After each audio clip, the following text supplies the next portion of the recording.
Hello everyone, welcome to this interesting conversation that we have planned today where OpIndia and UpWord have collaborated. We have Ashish Dhar, Rahul Roushan and Anand Ranganathan. Hello. I don't think any of them need an introduction. We sit here today because post-elections, as we've all repeated ad nauseum, it's time to have certain uncomfortable conversations from within our own spectrum. We know how to counter the left. We know what the Islamist mentality is. We know how Congress thinks, and we know how a host of other enemies think. But there are several conversations from within our own spectrum that has a multitude of opinions, and it's time we sit down and talk about them. So why don't we start with why every person present here, individually, why do we want to really have this conversation? What is the merit in it for us? To start with me. We always start with the Raita spectrum. So I am in Raita in an exploratory phase. So through this discussion, I want to understand also some of the points that Ashish would have and would like to disagree, question and all that. And so for me, it's a learning process. I'm there to learn and to have that discussion because that is important. I don't want people from our side to go into the mode of leftists, where they would refuse to debate, whether they would just label you a fascist and all that, and the debate would never happen. So, and that's why they are losing. In 2019, I had said that, okay, let's see whether BJP wins or loses. Now it's thrice they have won. I mean, obviously this time seats have come less. But that doesn't, it's not catastrophically less. So that means the left and the way they had been behaving, that is no longer a winning strategy. So there is not much of an incentive to copy them. Even though you go back to my earlier tweets, I would be very shamelessly, hypocritically say that it's okay to employ their tools till you can win. But they are not winning, so why be like them? So why refuse to have a debate? Why just believe in labeling the other and shutting down discussion? So that's where I would say that I want such discussions to happen. Yeah, first of all, thank you so much, Nupur, Rahul, and Ashish, amongst friends. And we've just had such wonderful grub to eat as well, drink. So absolutely thankful for inviting me here. And if this guy Rahul is bundi raita, then I am the cucumber raita. Raita, original raitas hain bhai hum. No, but after the 2019 victory of Modi, I wrote a piece, one and only piece for OpIndia, where I said, अब ये left को rebut करना बंद करो, आपस में लड़ो, in the sense metaphorically, समाप्त कर दो एक दूसरे. हाँ नहीं वो वाला नहीं, खूब लड़ो समाप्त कर दो वाला नहीं. Raise questions, deliberate, because cherish the diversity of different points of views. The left doesn't have it. The Islamists certainly don't have it. The Vokes obviously don't have it because they've sprung up from those denominations. The Hindus have always had it, sometimes to their detriment because they also invite the intolerant ones. हाँ भी बताओ अपना view बताओ और पता चला 2 दिन बाद आप उन्हीं का view है, दूसरे का view गायब हो गया. All that said and done. And I got a lot of flack क्योंकि उसके बाद लड़ाइयाँ काफ़ी शुरू हो गई थी, Rahul, if you remember. If I remember it right, the byline was that stop raising the middle finger and point the finger at Modi if need be. Something like that, I can't remember. And I think that was beautiful. And I think we must always encourage that. And as Rahul said, I think the operative word is to learn. I only go to debates because I want to learn something. Most of these debates are not from my area of quote-unquote expertise or science, you may call it. So it's always something new to learn. Even in that domain, in COVID, there was so much to learn. But you see, the example I'm going to take out here is of science of COVID. आपने COVID controversy में देखा, ये leftists, Islamists or woke, they actually cancelled a lot of scientists and doctors. Twitter did not allow their opinions to be broadcast. So situation ऐसी नहीं है कि non-scientific domains में लोग discuss नहीं करना चाहते. The cancel culture is all pervasive now. So one of the reasons why I always say yes to you, Nupur, but one of the reasons why I'm here is I really want to learn and discuss. In fact, in our first podcast, you had specifically said that soon you'd like to have a sit down with Ashish. I did. And discuss a lot of those ideas. Absolutely. Ashish. Yeah, well, first of all, thank you to both of you, Nupur and Rahul, for initiating this, because I remember we were discussing कि ऐसा करना चाहिए, but then me being the lazy me, I thought हाँ कर लेंगे. But thank you for the initiative, and thank you, Anand, for so graciously accepting the invite. So my motivation is very similar to yours. I also want to understand the different points of view from within the spectrum of, let's say, reason, and say that, we can mutually be respectful to each other. We can try our best to understand each other's perspective, while we can still disagree on a lot of things. We can agree on a lot of things, we can disagree on a lot of things, and we should find out what we really disagree about, and not really jump to conclusions and label each other in contemptuous ways, and how it goes these days. So that, of course, is the primary motivation. Also that, as it so happens that people do listen to what we say. It's not that we are, at least speaking for myself, I don't count myself as anything special, or but a lot of people do tell me that, when we listen to the debates on UpWord and the conversations on UpWord, they really find their thoughts getting reflected in what we broadcast. So in that way, it's a service that we do for people. And while representing the traditional point of view on a lot of things, I'm acutely aware of my own limitations, because I'm not the best representative of tradition. But having said that, I think it's important to have these conversations so that a reasonably well-informed take on what traditionalism really is should be broadcast out there. Otherwise, we fail in our duty to correct the noise in the signal, so to speak. So yeah, so that's my... So we actually have a host of stuff that we're going to talk about. But before we get into the discussion and debate between all of us, we have to address the elephant in the room, who has lost a lot of weight, but is still the elephant in the room. Suddenly we're all looking around. Can't be him. So he spoke about labels, and you've been labeled by all sides of the spectrum recently. So let's start with the first side of the spectrum. You've been labeled a bigot and a genocide enabler, right? Because you have said that India should look at an Israel solution to Kashmir, where you meant, I'm guessing, the rehabilitation and counterterrorism. So what really happened there? How did this backlash happen? Because this is as far as labels go, I'm considered the bigot, right?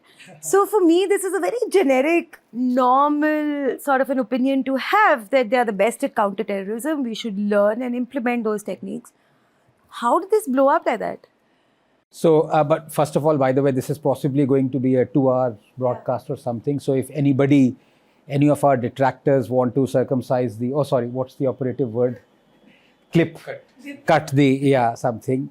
तो cut करके जब वो out of context कुछ भी बोलेंगे, तो जो हमारी साइड के हैं वो ये सर्कमसाइज वाला कमेंट भी बता देना वहाँ पे, ठीक है? ये एक रिक्वेस्ट है, because I am sick and tired of these guys taking things and almost passing it on to this army of zombies, which is fine. Problem is, a zombie doesn't realize that he or she is a zombie. You have to point that out. But Nupur, as to the question that you asked, we are living in a world where calling for the rehabilitation of the persecuted, raped, pillaged, driven out, exiled, 7 lakh people, calling for their rehabilitation is construed as calling for genocide. What can you do? It's so absurd. It's even beneath one's dignity to even respond to that, And the fact is that when Kashmiri Hindus were driven out of their homes, when all those atrocities and crimes were committed on them, that was never considered as genocide. But rehabilitating them is considered as genocide. What can you do? So anyway, so that was what happened. Even in that clip that was circumcised and broadcast to the zombie army, it is very clearly apparent that I am talking of rehabilitation of Kashmiri Hindus. So 3 points to make there. One, of course I was. And I've always done, because I think Hawkeye, someone who's I really admire, who brings out the facts, and you also know. I don't know who he is. We might, because there is this doxing culture, so he might be doxed as rabies was doxed yesterday. Of course, the government is completely silent on this. I don't know whether it is actually a crime or not, doxing someone. So Hawkeye might turn out to be whatever, Duggal Sahab, Pandit ji, ye wo to baad mein pata chalega. But till today he remains Hawkeye. He brought out that, I think in January, I said the same thing. In my book, which was published one and a half years ago, I said the same thing. In November of 2019, as has come out in an affidavit that has been published or broadcast by a Kashmiri Hindu organization, Panun Kashmir. I'm very thankful for their support of me.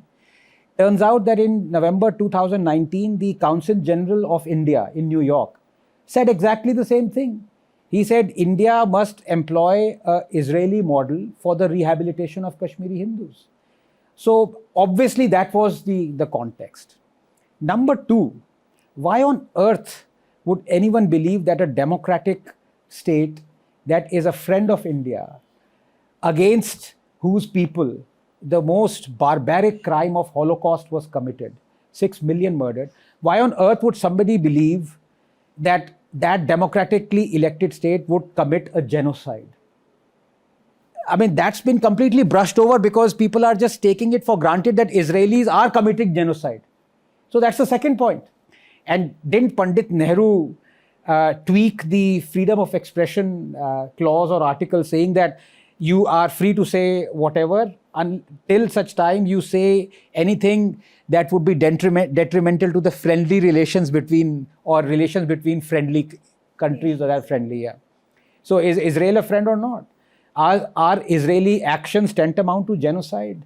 Have we forgotten what happened on October of 7th, 2023, when more than, I think, 1,400 Israelis were butchered? You went to Israel, you saw with your own eyes the kind of barbarism that I can't even, bring to my mind. Babies being microwaved, oh God, it's just. And when Israel tries to defend itself, you say supporters of Hamas, you say Israel is committing a genocide. When even by UN's estimate, you are using poor Palestinians as human shields deliberately. When even the attack on the hospital that was earlier blamed on Israel was actually not done by Israel. So many things. The point I'm trying to make is, my thing of Israel-like solution was specifically for the rehabilitation, that Israel has made settlements that are safe and secure. It takes care of its borders, its people. That was the Israel-like solution. Second, over and above that point is, why are you saying Israel is committing, a democratic state is committing genocide? And the world is just putting a blind eye to it? Is that what you're saying? So these were the two things. But, over and above that, the absurdity of it. I don't mind, as I said, me being the target, because every one of us has been the target. Yeah? If you are open, there are people who hate you, who want you killed, whatever. But the tragedy is 7 lakh Kashmiri Hindus are the targets. People are forgetting that. Supreme Court has forgotten it. Not once but twice it has refused to open the cases of criminality that happened against Kashmiri Hindus. In which democratic state would that happen? तो Israel को democracy बताने की बात छोड़ो, पहले अपनी democracy के बारे में सोचो यार. आपने अपने, और 6 months after the Supreme Court said, refused to open the cases of atrocities against, it set up an SIT to probe into the cases of atrocities against the Sikhs that happened in 1984 Sikh genocide. That happened 6 years before the Kashmiri Hindu genocide. Where is the justice? But nobody will talk about that. And I think that's what the discussion should be. So it's not about me. I think it's about Kashmiri Hindus who have been so harshly dealt with. And this zombie army continues to airbrush the crimes that happened against this thing because, they want that lie to be projected every time. I think it's this Gandhiized version of everything, right? Where self-defense becomes the original aggression and the original aggression is completely forgotten. But when we're talking about an Israel-like solution, we actually do have you're a Kashmiri Hindu. So If I may just take before you, because this is important. A lot of Kashmiri Hindus have pointed out that yes, the zombie army has always been against Kashmiri Hindus and Islamists and jihadis. So that's kosher, if I may use that word. But a lot of they themselves have termed as traitors to their community. A lot of Kashmiri Hindus also are misappropriating, Israel-like solution as rehabilitation of Kashmiri Hindus, but they're saying it's committing a genocide. And these are the people who, wash out pens for hire. Naxals थे, I've been told पहले Naxals थे, फिर किसी ने खरीद दिया, 2-3 crumbs फेंक दिए उनकी तरफ, अब यहाँ कुछ लिखना शुरू कर दिया. Washouts हैं. पर अपनी community के बाद, they sold their own community out. They script writers where they say that the genocide against Kashmiri Hindus happened because of a glut of guns that came by way of Afghanistan. These are Kashmiri Hindus who've written this. What can you do यार? अपने ही लोग ऐसे कर रहे हैं. But that's also because if the Kashmiri Pandits are rehabilitated and there is, terrorism comes to an end, their entire gravy train stops, right? They've built their entire career on the pain of Kashmiri Pandits and their exodus from Kashmir. But what do you think about this Israel-like solution and how it blew up for Anand? This is very normal in the discourse around Kashmir that if you say something reasonable, your voice is always shut out. And if they can't shut out your voice, then they'll slander you. And this is true for all genuine issues. If you take a stand which is genuine yet not agreeable to, let's say, the Overton window, it is not part of that narrow band of opinions which are acceptable to politicians, then you're termed as a traitor. But interestingly, this bit of dynamic is also weaponized by some, what Anand was mentioning as the traitors within the community, because they tend to get a lot of attention by taking these stands. And attention is always good on social media because it has a direct reflection on how your career, your opportunities that come your way. So that much is pretty simple to explain. But yeah, as far as the solution is concerned, we've been crying hoarse from whenever, at least since we started UpWord, that Kashmir is a civilizational issue and it has to have a civilizational solution.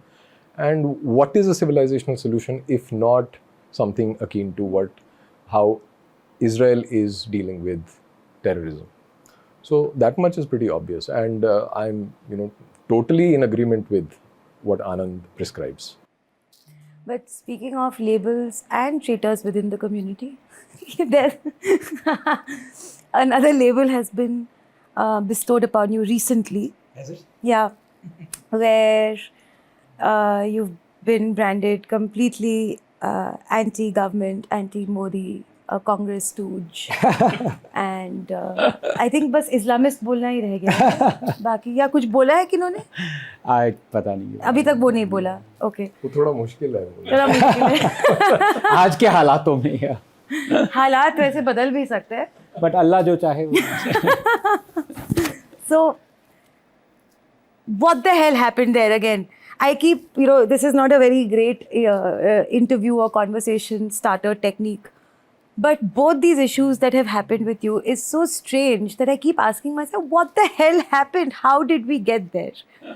So how did you get there? And then with the first issue, I wanted Ashish to weigh in. And then in this issue after you, I'd actually want Rahul to explain to us what the hell happened.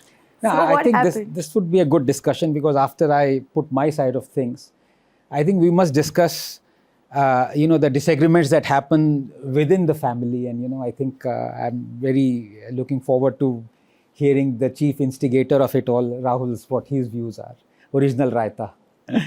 No, so basically, look, it was I think 5-6 minute video that I put out, saying that in the last 10 years, Prime Minister Modi, and I congratulated him. I said he has saved Indians.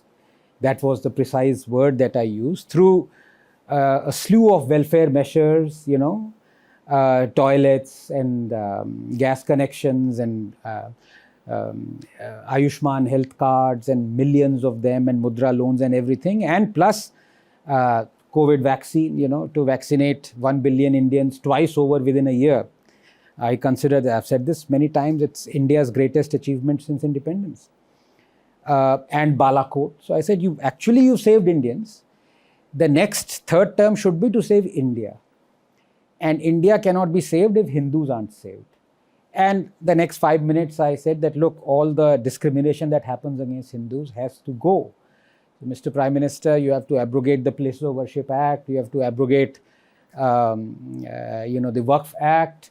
You have to amend the RTE Act, that is discriminatory against the Hindu-run schools, puts the onus only on them to do reservations for EWS. So many other things. We've talked about it for the last 3-4 years. Yeah, I've written a book on it. 8th class citizens, वही हैं सारे चले आ रहे हैं. So there was nothing new in that. I said, this is your thing. Perhaps the last sentence of it was kind of, I said, choose dharma over coalition dharma. That was what I said.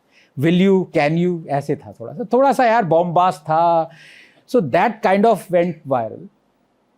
And it was completely without malice. I have been so critical of Narendra Modi in the Modi era. मतलब लोग कह रहे हैं ना turn coat हो गया, अब ये कांग्रेसी ये वो. यार 2016 में ये जो मेरे साथ बैठा हुआ है, इसने मुझे ब्लॉक और वो कर दिया. And he knows this because of my stand on demonetization. The articles that I wrote, the language of those articles, there was no malice, but I said Narendra Damodar Das Modi a failure. So many other people who Screenshots are now going. Pura, yeah. So that wasn't before 2014, dear viewers. That was in the Modi era. तो अगर मुझे turn coat बनना था तो मैं मोदी को मोदी जी के ईरा में ही गाली नहीं दूंगा. बहरहाल ऐसे बहुत सारी चीज़ें बाहर आती हैं. एक वो सबसे फेवरेट है कि he wanted Babri to be built brick by brick. वो वहीं पे फुल स्टॉप, वो आपके ऑप इंडिया के पॉडकास्ट में भी मैंने कह रखा है. खुद बताता हूँ मैं ये. I am proud to have said this. But उसके बाद में जो सेंटेंस कंप्लीट नहीं था, मैंने कहा till such time the Supreme Court comes with an adjudication on that thing, then it has to go. And I said it on your podcast, I have said it so many times before, but वो काट के कहते हैं देखो ये बाबरी बनाना चाहता था. I said I am proud that Hindus, 1 billion Hindus, let their most sacred shrine, what to do with it in the hands of 5 judges, This is, and we disagree on that. Yeah, I know you're kind of, We do but disagree. this is my point of view. Yeah. एकदम simple सबके सामने है यार, मतलब तो ऐसा कुछ नहीं टर्न कोट वगैरह. तो इस पे लोगों ने कहा कि ये मोदी जी को सिखा रहा है. एक और जो आई थिंक अब नहीं लिखते ऑप इंडिया के लिए, जो पहले लिखते, तो डाइवर्सिटी अपनी, I don't mind them saying this. वो कह रहा है LOL, जो ये मोदी को सबक, ये मोदी को सिखा रहा है, खुद ये बाबरी बनाना चाहता था, खुद ये पता नहीं क्या था, नेक्सल लॉन्ड्री में लिखता था. भाई उसमें तो वो भी, ये भी आया हुआ है एक बार एक दो Before 2014. आई नो, पर तब ऐसा नहीं था वो. Even and I left it the moment I saw it's infested with all, the kind of riffraff. I don't even want to talk about it. Please, look at what I write, not where I write or, which platform it is. And if you find anything that is wrong, tell me. I will rebut that. So Modi ko criticize kiya, Modi ko praise kiya, everything is an open book.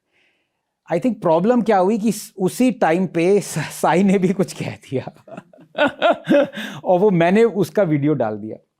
और वो मैंने उसका video इसलिए डाला, I was so impressed by the word play of Sai. I thought यार, in fact जो उसका real video आएगा तो Sai started off by saying that look, last 10 years में, आई कांट इवन रिमेंबर उसने क्या कहा, left has one the ideological battle और समथिंग लाइक दैट. उसने भी बॉम्बास्ट में कहा यार वर्ड प्ले कर रहे हो तो आप थोड़ा सा मिर्ची तो लगानी पड़ती है.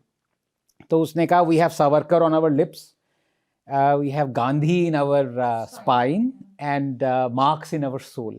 I thought यार ये क्या कहेगा, और मैं उसके साथ में बैठा था. Everyone clapped, and so then I took out my phone and I said, the privilege of sitting next to Sai, I must record it. तो अभी वो एक्चुअल वीडियो नहीं आया, तो मैंने वो जो रिकॉर्ड किया था वो डाल दिया. वही उसने एक्सप्लेन भी किया क्यों कह रहा है.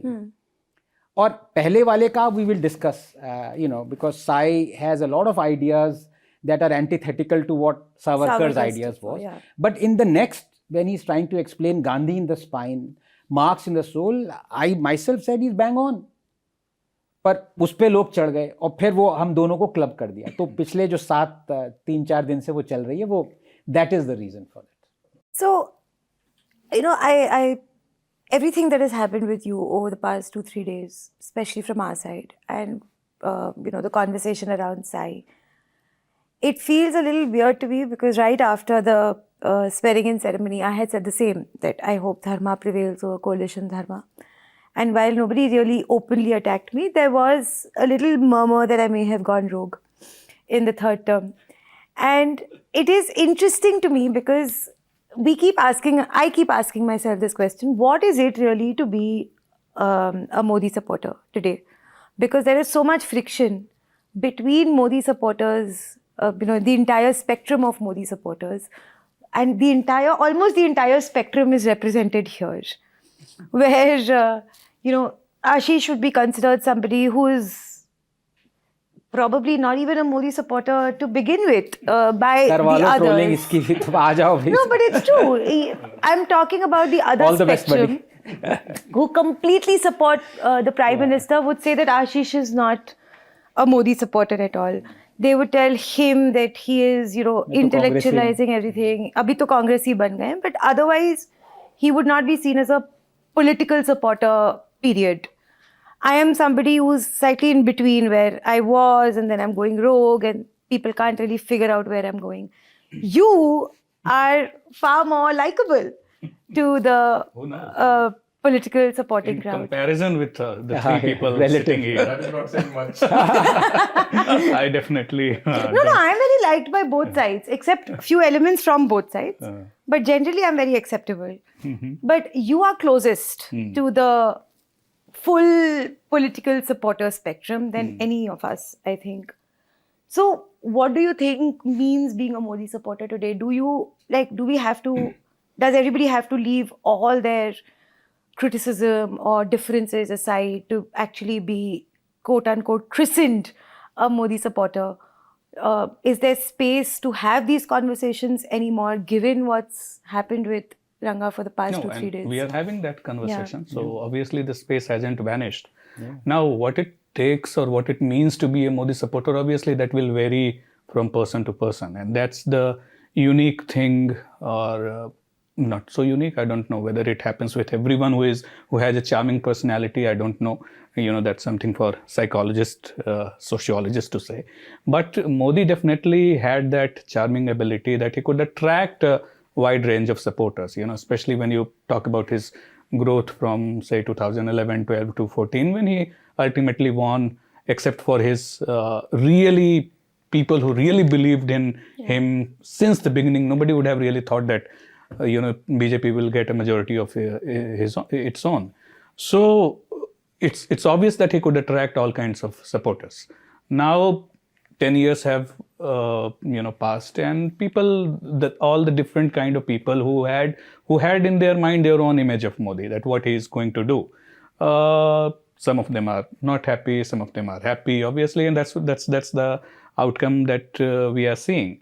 Now, in that sense, I mean, people who are more loyal than the king, they obviously can define that, okay, this is the only way you can be a Modi supporter. That can be a view.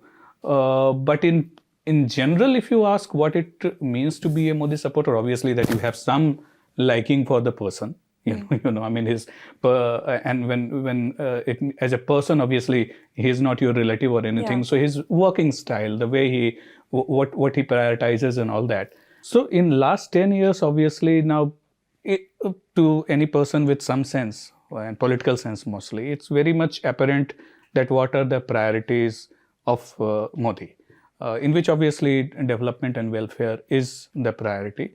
So if someone is not completely in sync with that thought, I mean, this is where perhaps people either misunderstand Anand, or maybe they rightly understand, only Anand can clarify, is that are we currently in that zone where maybe welfare and development and these things, 5 trillion economy and all that ceases to be our top priority, and now we desperately need to look at the quote unquote civilizational thing. So that's where I think the broad level pay, the differences are, where it crops up that you are not a good Modi supporter because you are trying to steer the government in a completely different way, which can derail the entire thing. Now, ultimately, the Modi supporter also, people who are, kind of would complain that you don't understand Modi.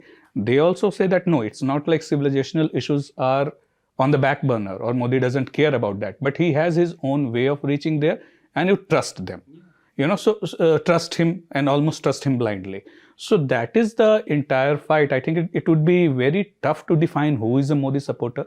But if you have reached that stage for whatever reasons, where you perhaps think that Modi doesn't get it, or his view or his ways are completely erratic and it's actually going to hurt us, then you definitely are not a Modi supporter. For example, our good friend from Twitter, Doga. So he has got into that zone. Doubting Gaurav. Gaurav. So, but he still voted for BJP, because the other side is very Much worse. bad, much worse. But that's where my problem lies. What happens is that obviously all of us who know each other, including Doga and so many others who have gone completely black-pilled now. Everybody voted for Modi. No, not necessary. That would be dishonest thing to say. Most people voted for Modi Yeah. that we know of. Yeah. Most people voted for Modi. Most people in 2014, before 2014, like 2012, 2013, started off as the archetype Modi supporter when they started voicing their opinions, including myself, including Ashish. For heaven's sake, he used to sing songs. If people, I don't know how many people remember that, he used to play on his guitar and sing like songs praising Modi and trashing Arvind Kejriwal and all of that. Mostly dissing other people. Yeah. No, I'm sure we'll find a couple praising Modi also. We'll maybe play an insect No, or something. don't try to disown your past. That's a very untraditional thing to do. So everybody started there. Yeah.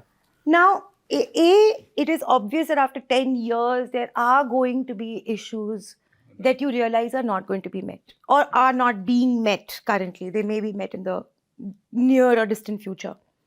Secondly, voters also grow up.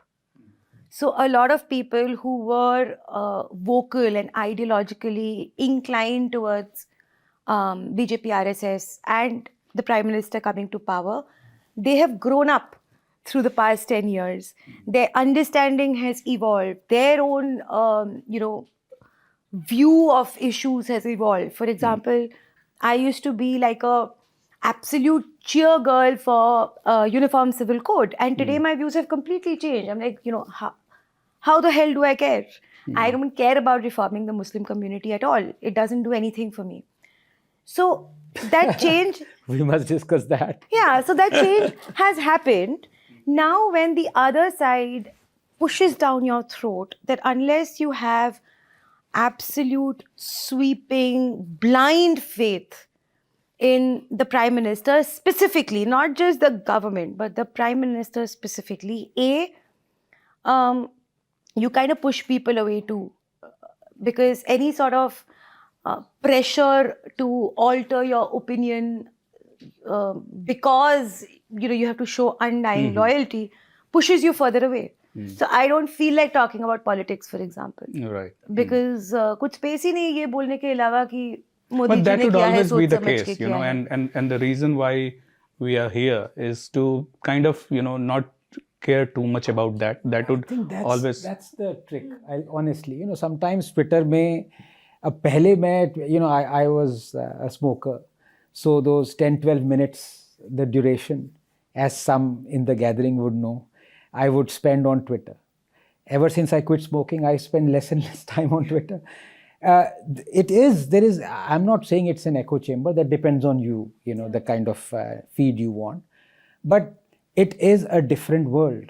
You see, one can get carried up. For example, last 2-3 days, I mean, Sai has been called a DMK supporter, for heaven's sake. यार मतलब एक महीने पहले की आप उसकी trolling देख लो, जो मोस्ट विशियस DMK मिनिस्टर्स ने उसके करीबी है, वो बनेगा DMK सपोर्टर.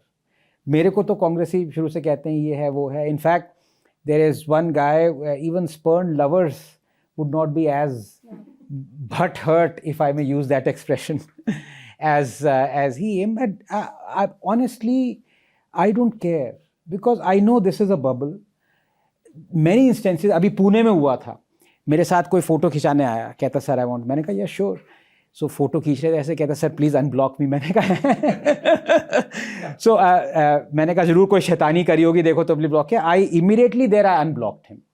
पर उसने कहा सर थोड़े एनर्जेटिक हो गए थे. Then he tweets that also, tweets the screenshot and says apologies for being energetic, this that. यार ट्विटर वर्ल्ड अलग है.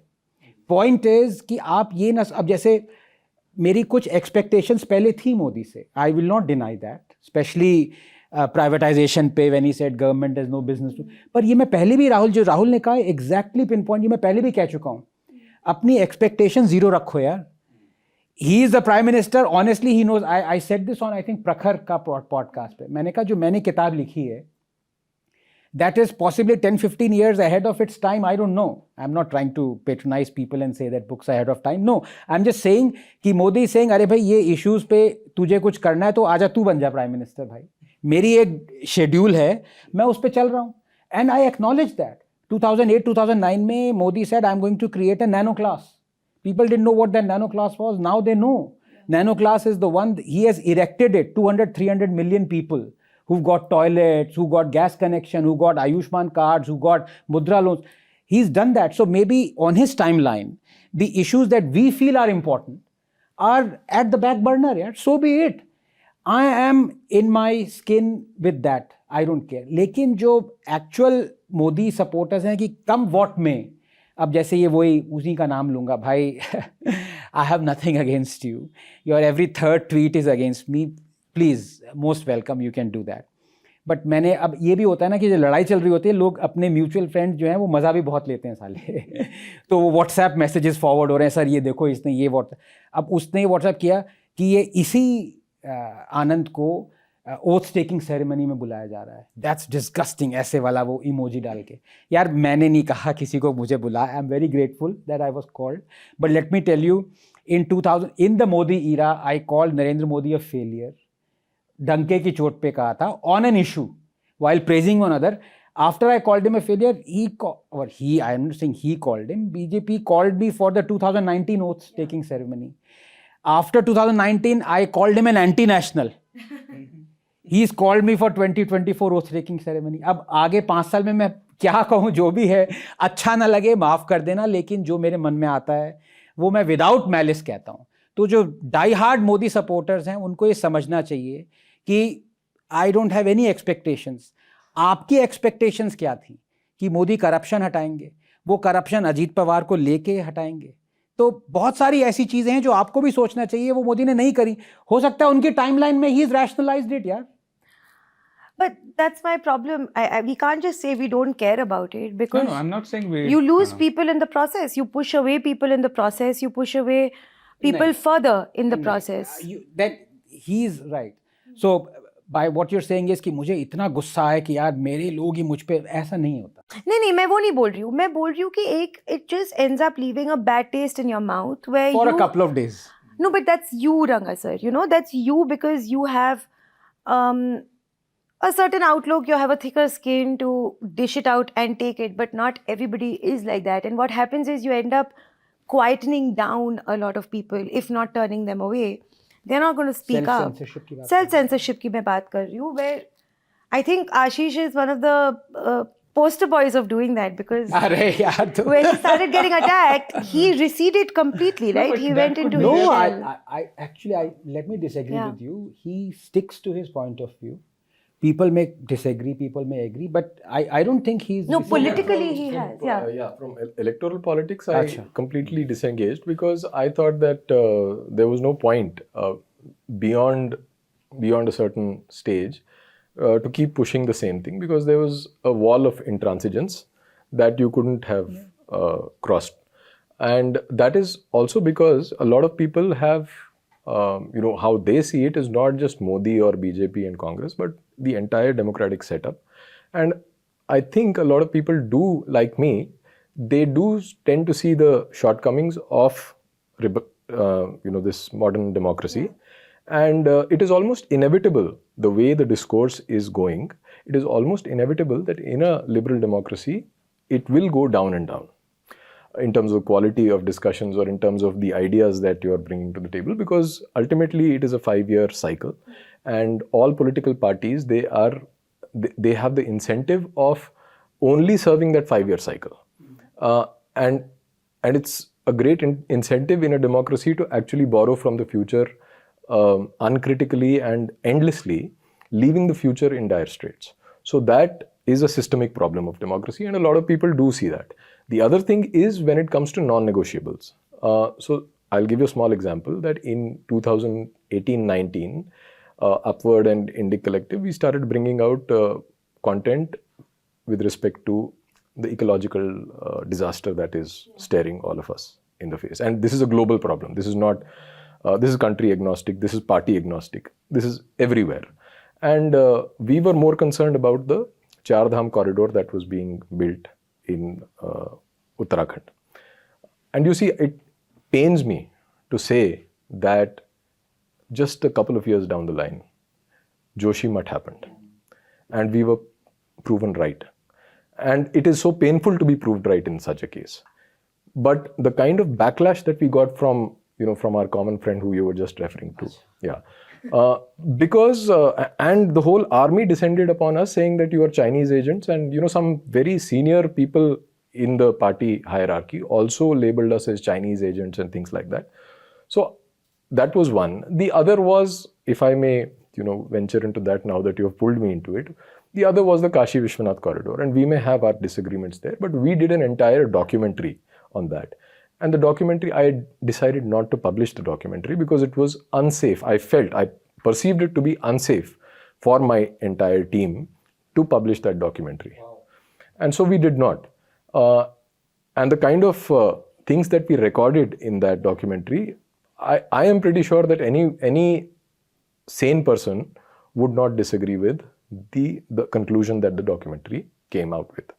So that was another place where I saw that the entire, not the entire, but a large section of the Sant Samaj itself stood with the state in solidarity with that, without even raising, an eyebrow about the manner in which that whole development happened.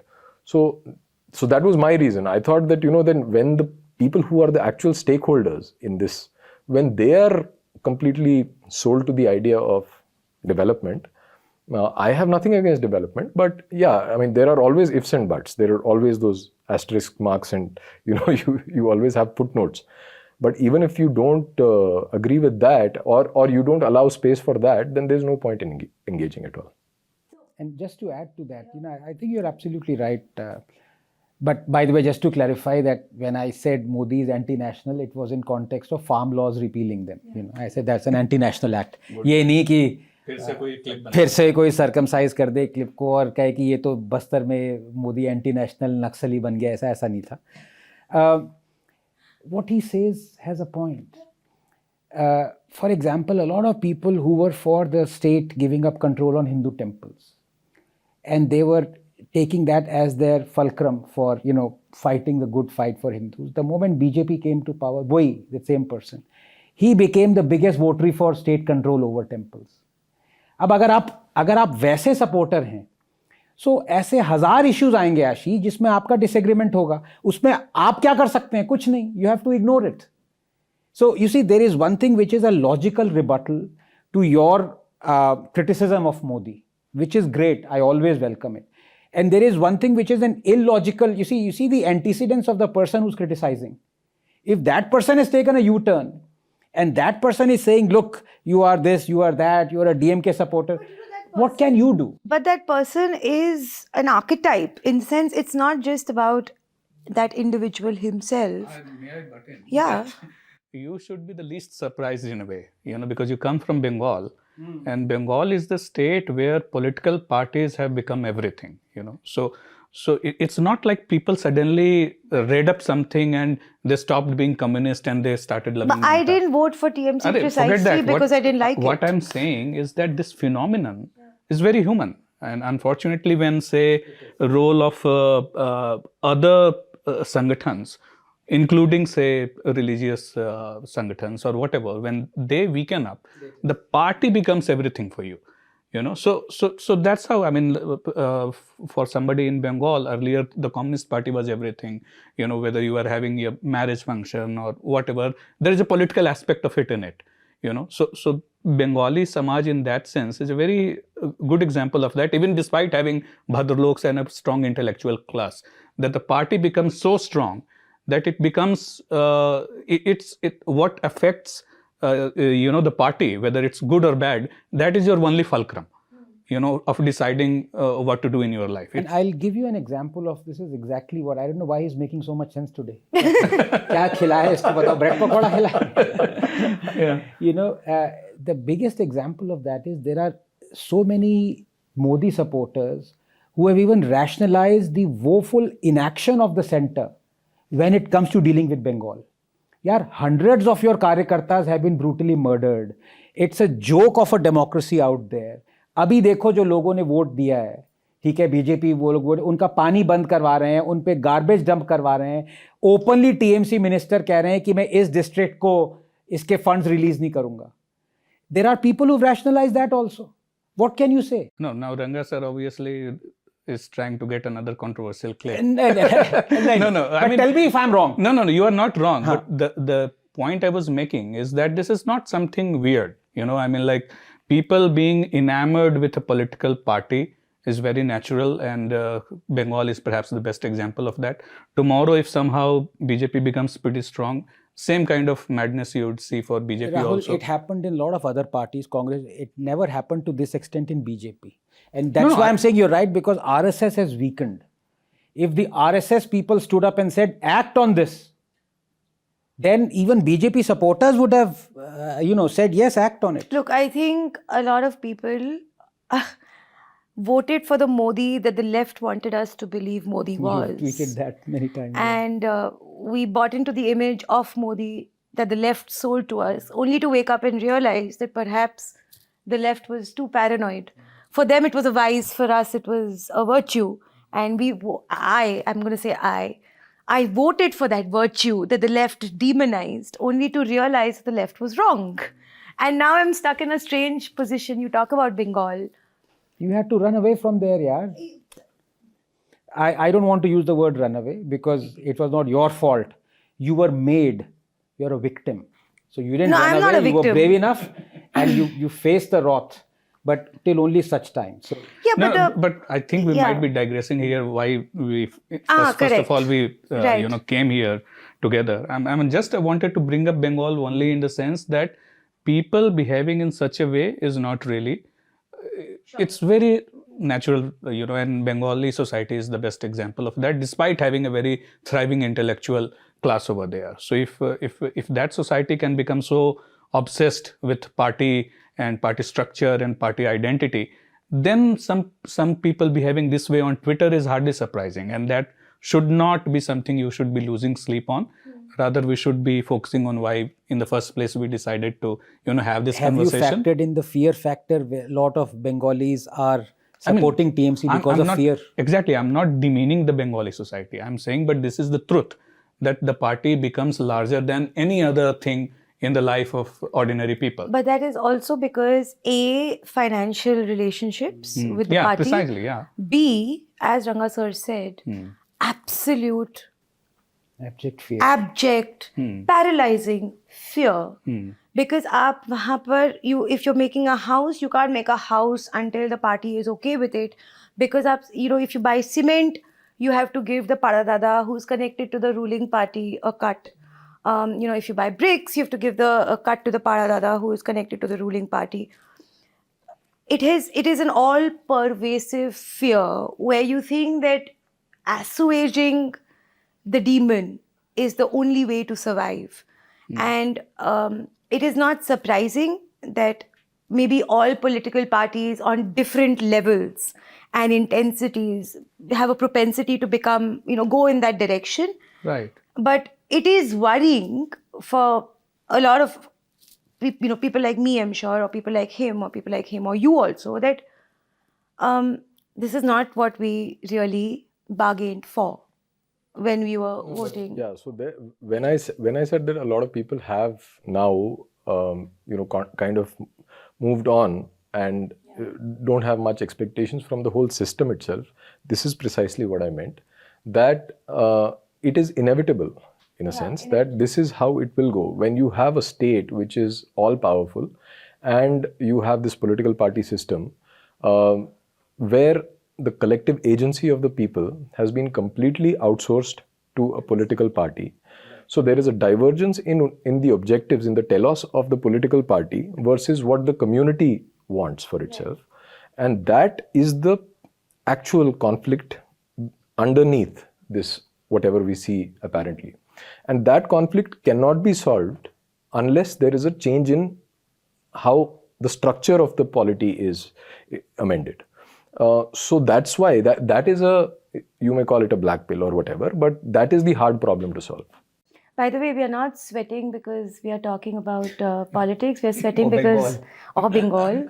We are sweating because there's no electricity, and we are sort of committed to having this conversation. So we are committed to having this conversation. So if you're looking like sweaty pigs, it's only because it's really, really hot. So we can't really affect change in the political structure or democracy itself. One intervention here, a point that I missed was also this whole fable of Hindu unity. It also comes from this obsession with electoral politics, where people say that, basically Hindu unity is a code word for voting for a certain party. Because there are no other objectives which are left for the community to act together, because there is no community. So because you have outsourced everything, your decision making, your execution to the state or the political party in power, as a community you find yourself paralyzed. And because you're paralyzed, there is no question of actually engaging with other groups and sort of trying to find solutions and working together. This is the age of, and plus the age of media, the age of technopoly, as they say. And in such a world, you are so powerless that the question of unity itself is absurd, because there is no one to unite with. No, we'll come to unity because there are a lot of layers that we need to... Yeah. There are a lot of aag ka dariyas that we need to cross before we get to Hindu unity. So we've all been talking about certain issues privately, and certain fools have been doing it publicly. But we have been talking at least privately about certain issues that has completely, put a firestorm in the entire Hindu support base, the Dharmic spectrum or the Sanatan spectrum or whatever we want to call it, Indic spectrum, whatever we want to call it. One of them is Jati Varna. And I know that all of us have shades of differing opinions on that. And that is one issue that it was attributed as one of the reasons why BJP got diminished number of seats in 2024. And both sides of the debate have sort of blamed each other. One has said that, you turned it into an issue by demonizing the Brahmins and by subscribing to quote-unquote Ambedkarism. The other has said that, we didn't really get more seats because of this, castists who want Brahmin supremacy and don't want SC/STs and Dalits and all of them to, progress in life and want them to be inferior. So, what does our resident... No, from the point of view of elections specifically, I mean, I can tell you something anecdotal. One of our colleagues at UpWord, he's from Saharanpur, and he's from the Rajput community, and he said that he voted for SP, although he's actually a BJP supporter. So I asked him what happened. He said we had a meeting, the Rajputs got together as a panchayat, and we were told that you should vote for SP and not BJP because we did not get our dues as a community. And so the community elders told us that we need to show them their place. This is a matter of fact statement that he made. So, I mean, how do you interpret this? This is a community at a group level. They are cohesive enough, which you always keep complaining about, that Hindus are not cohesive. This is a cohesive group which votes as per the collective wisdom of the community. But it turns out that the vote goes against the party, everyone's favorite party. So there is a conflict there. There is a conflict between what you want as someone, as an atomized individual living in a metro, and you believe that the country works in a certain way and everyone is like you in a metro who has no real identity. And you want them to vote like you, but that is not how the real world operates. And so they made their choice. I don't see a reason to morally condemn them, right?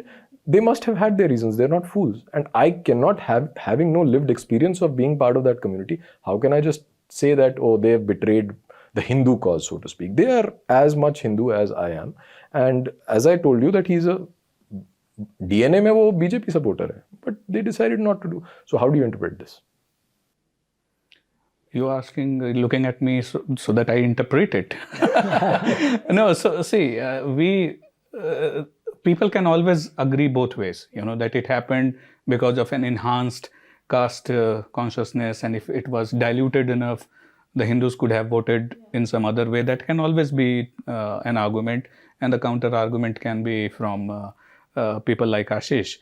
I think we would be wasting time if we are digging into, which of these views is... we don't need to, but we do need to address the fact that there are two opinions. One is that caste should be completely delink eradicated. it from what is happening now, Right. So you can't understand caste politics under you understand caste. You say that, you can't analyze welfare politics unless you actually understand what is poverty.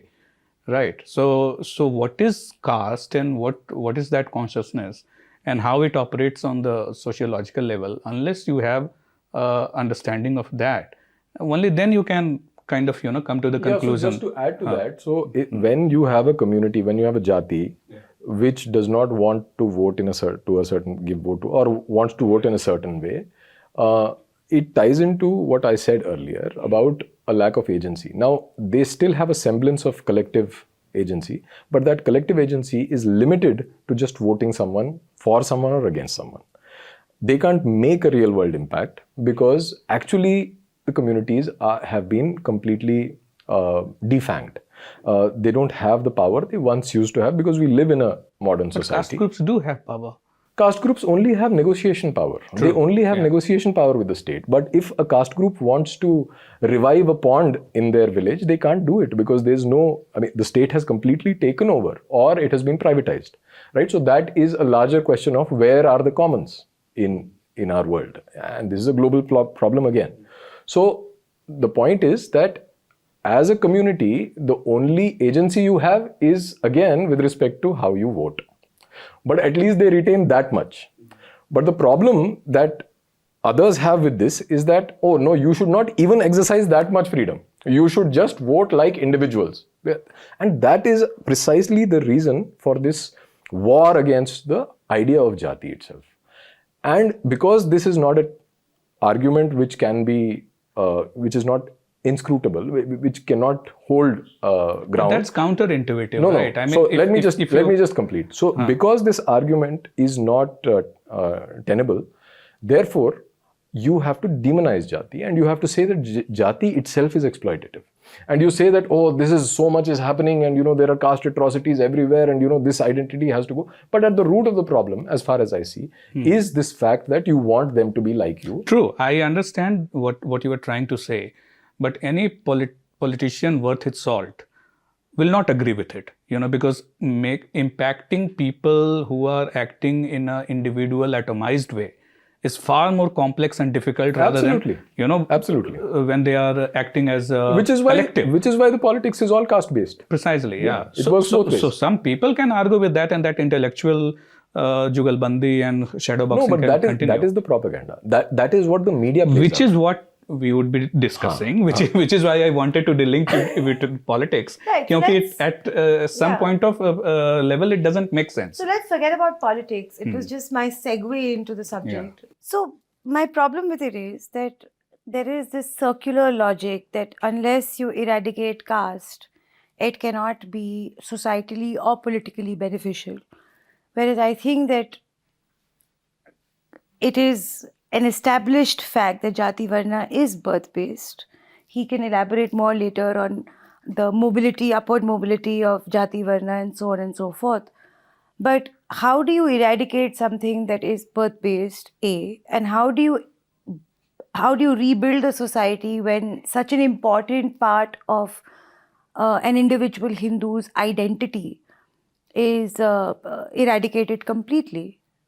Do we have to be a homogeneous monolith to survive in today's world where there are political compulsions, where there is a onslaught of Islamists and jihadis? Do we have to be a monolith? And if we are a monolith, will the stratification not happen again in a different way? See, Jati Varna is birth-based and all, maybe Ashish can go on in that and would insist that this is how it is. That is one of the factors why many people say that caste has to be eradicated or annihilated, because you are fixing an hierarchy based on somebody's birth. Now, there could be Shastra or, Shastra-based logical explanation of why it's birth-based. But that's the entire point of contention, first of all, that it's not something fair, logical, and something which, gives out justice. All the modern thoughts, basically, the fraternity, justice, equality, everything goes for a toss if you tie someone's status to their birth. So first of all, that needs to be Harmonized. No, not harmonized, explained for people like Ashish. What exactly do they mean when they insist on the birth-based Jati Varna? My issue is, if I'm first, Ashish should say, and then. But the thing is that when you insist on that, it must be, and it should be acknowledged that birth-based. Fine, even if I acknowledge it as birth-based, if I today refuse to consider it as a sacrosanct idea or follow it, why should there be a pushback against me? No, but that's the 1 minute. Okay. So something like, for example, a very something which ultimately we might even come to end up discussing, Pashu Bali, for example, right? Yeah. That it's obvious, it's very much obvious that it is a part of our tradition, Shastra. I think I have not read much Shastra or anything, but I think in Vedas also, how you appropriate or please the gods, you have to sacrifice, and you have to sacrifice some animals also, and obviously then you go and eat them. So Pashu Bali, as well as non-vegetarianism, it's very much intrinsic part of Hindu culture, one can say, or Vedic culture.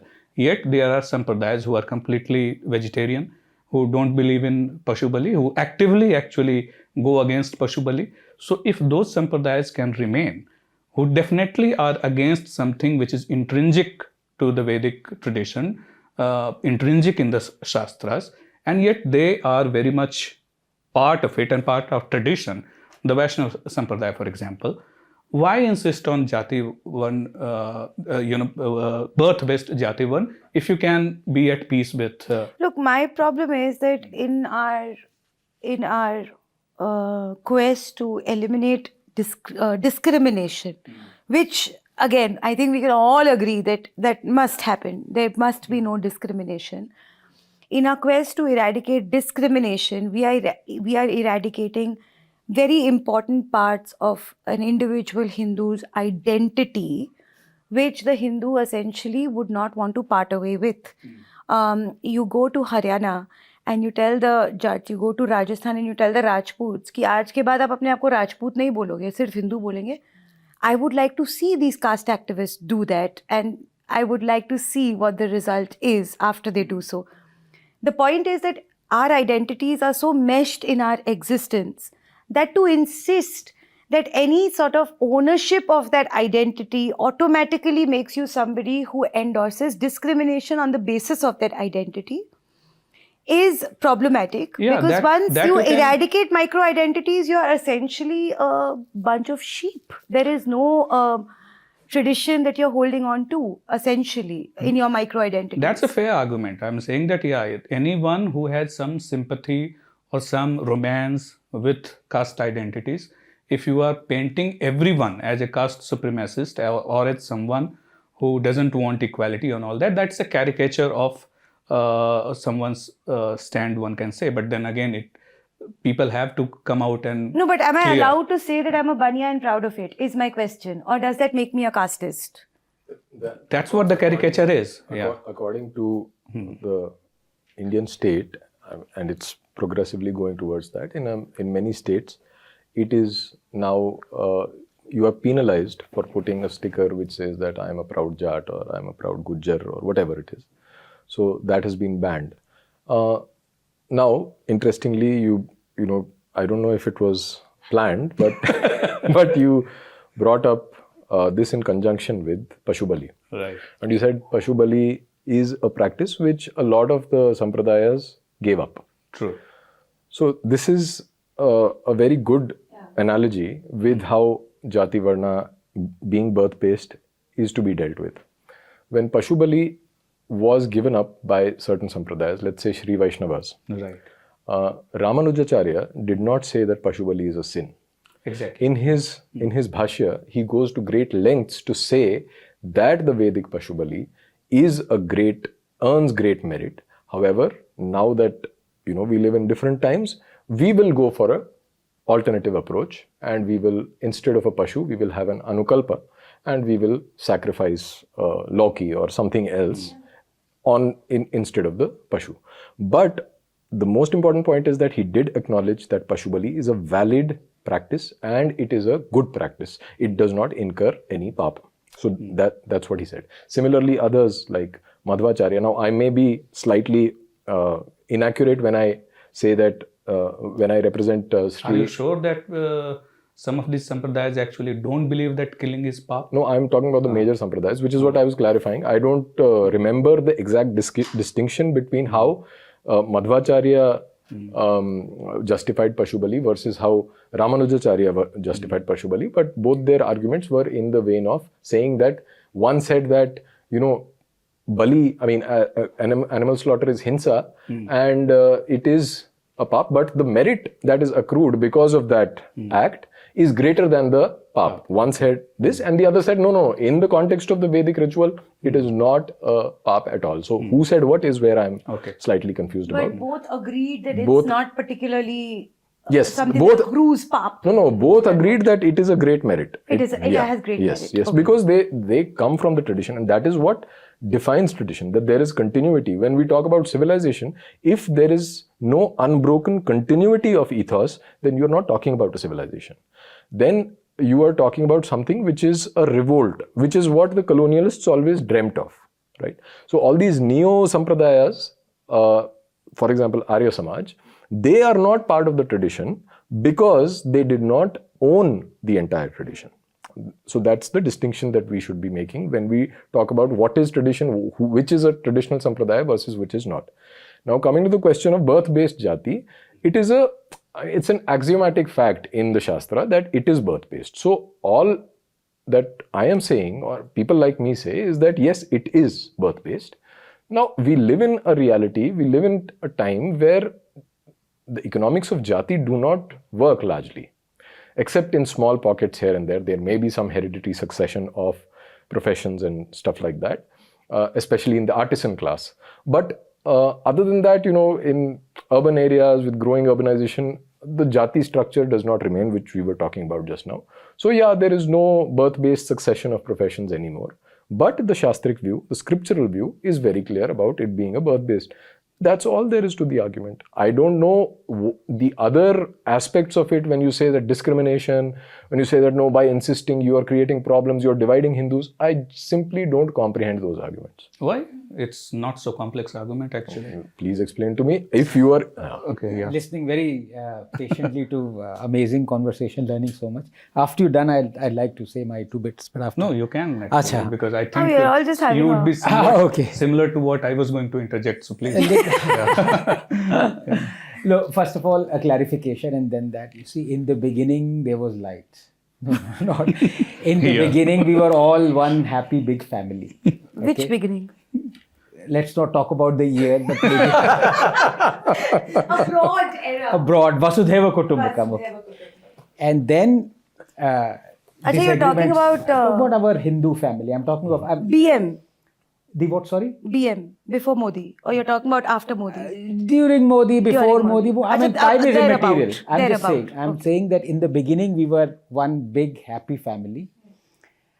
Then people had disagreements. Okay. So people who had disagreements formed a group. The other side who had disagreements formed a group.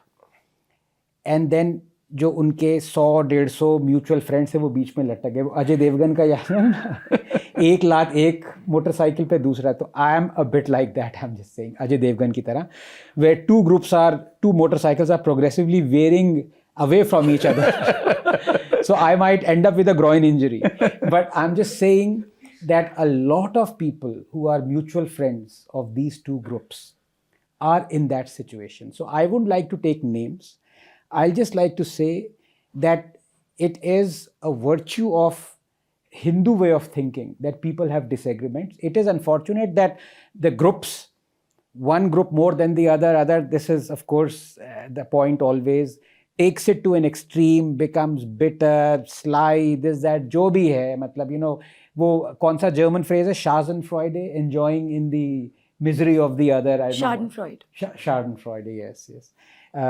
All of us being Nazis should have known it properly, but I'm sorry, I'm forgetting my Nazi roots. You know, I'm not that much of a fascist anymore. Congress hi ho gaya na. So that's the first clarification. That ये जो बीच में जो 100-150 लोग हैं, अच्छा जो ये groups थे ये बहुत जिगरी दोस्त थे, साथ में सिगरेट पीना, ये करना वो करना, नाम मैं अगेन किसी का नहीं ले रहा, लेकिन अब ये हो गया, अब बीच में वो लटक के रह गए. तो उनके बारे में प्लीज़ ये 2 ग्रुप्स कुछ सोचें. हम भी आपके ही दोस्त हैं. So trust is very important. I'll just like to end there as far as this is concerned. रुलाएंगे क्या पगले? रुलाएगा क्या पगले? But would you want to, what is your view of the caste system? वो तो उस पे मैं आ रहा हूँ. So अब वो मेरा व्यू क्या है? I rather than vociferously agreeing or disagreeing with the other, I have found it best that if I put my view on the table, right, and then we have a discussion, right? So मेरा view ये है, in the beginning there was light. Again, this time literally so. Okay, 4 billion years. My view is that when the earth cooled down and the water was there and lightning was there and soil was there, this and that, the basic building blocks of life, what we call life, were spontaneously, they came into being. So life is a pure creation of life, is a pure chance event. This has been proven time and again. First time, it wasn't, you can say quasi-metaphorically through Stanley Miller's experiment where he replicated the early Earth atmosphere. But since then, through the advent of molecular biology and technology, you can say Jostak's protocell, right, where replication can happen, cells can divide even without the genetic information being mined. Then you had Stemmer's sexual PCR that showed that through evolutionary time, you can speed it up. So what would happen in 1 million years can happen in 1 hour. Through accumulation of mutations, you are able to combat the stress. And then, of course, genome sequencing that told us that we all have a common origin. And you want to take it to a philosophical level, by all means, take it.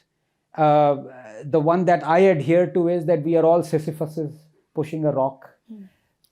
Some of us are pushing a big rock, some of us are pushing a small rock, but we are all every single day We are pushing a rock up a hill, and when we push that rock up a hill, the rock stays there for a bit, and then it tumbles down, and then next day we do the same thing. We are condemned to do it day in, day out, as Sisyphus was. Some of us... Excuse me, from Nazi it has become Greek. And, some of us are operating a crane to push a rock or to transfer the rock, but we are all Sisyphus. So life has absolutely no meaning. We could be dead or alive. Every living form is exactly the same. So I do not believe in the caste system. I don't believe in conservatism. I think diversity, changing, accumulating mutations is the way of survival, is the way humans have survived. Evolution has survived in animal form in any way. I don't believe in subscribing to anything till time immemorial or till eternity. Things change.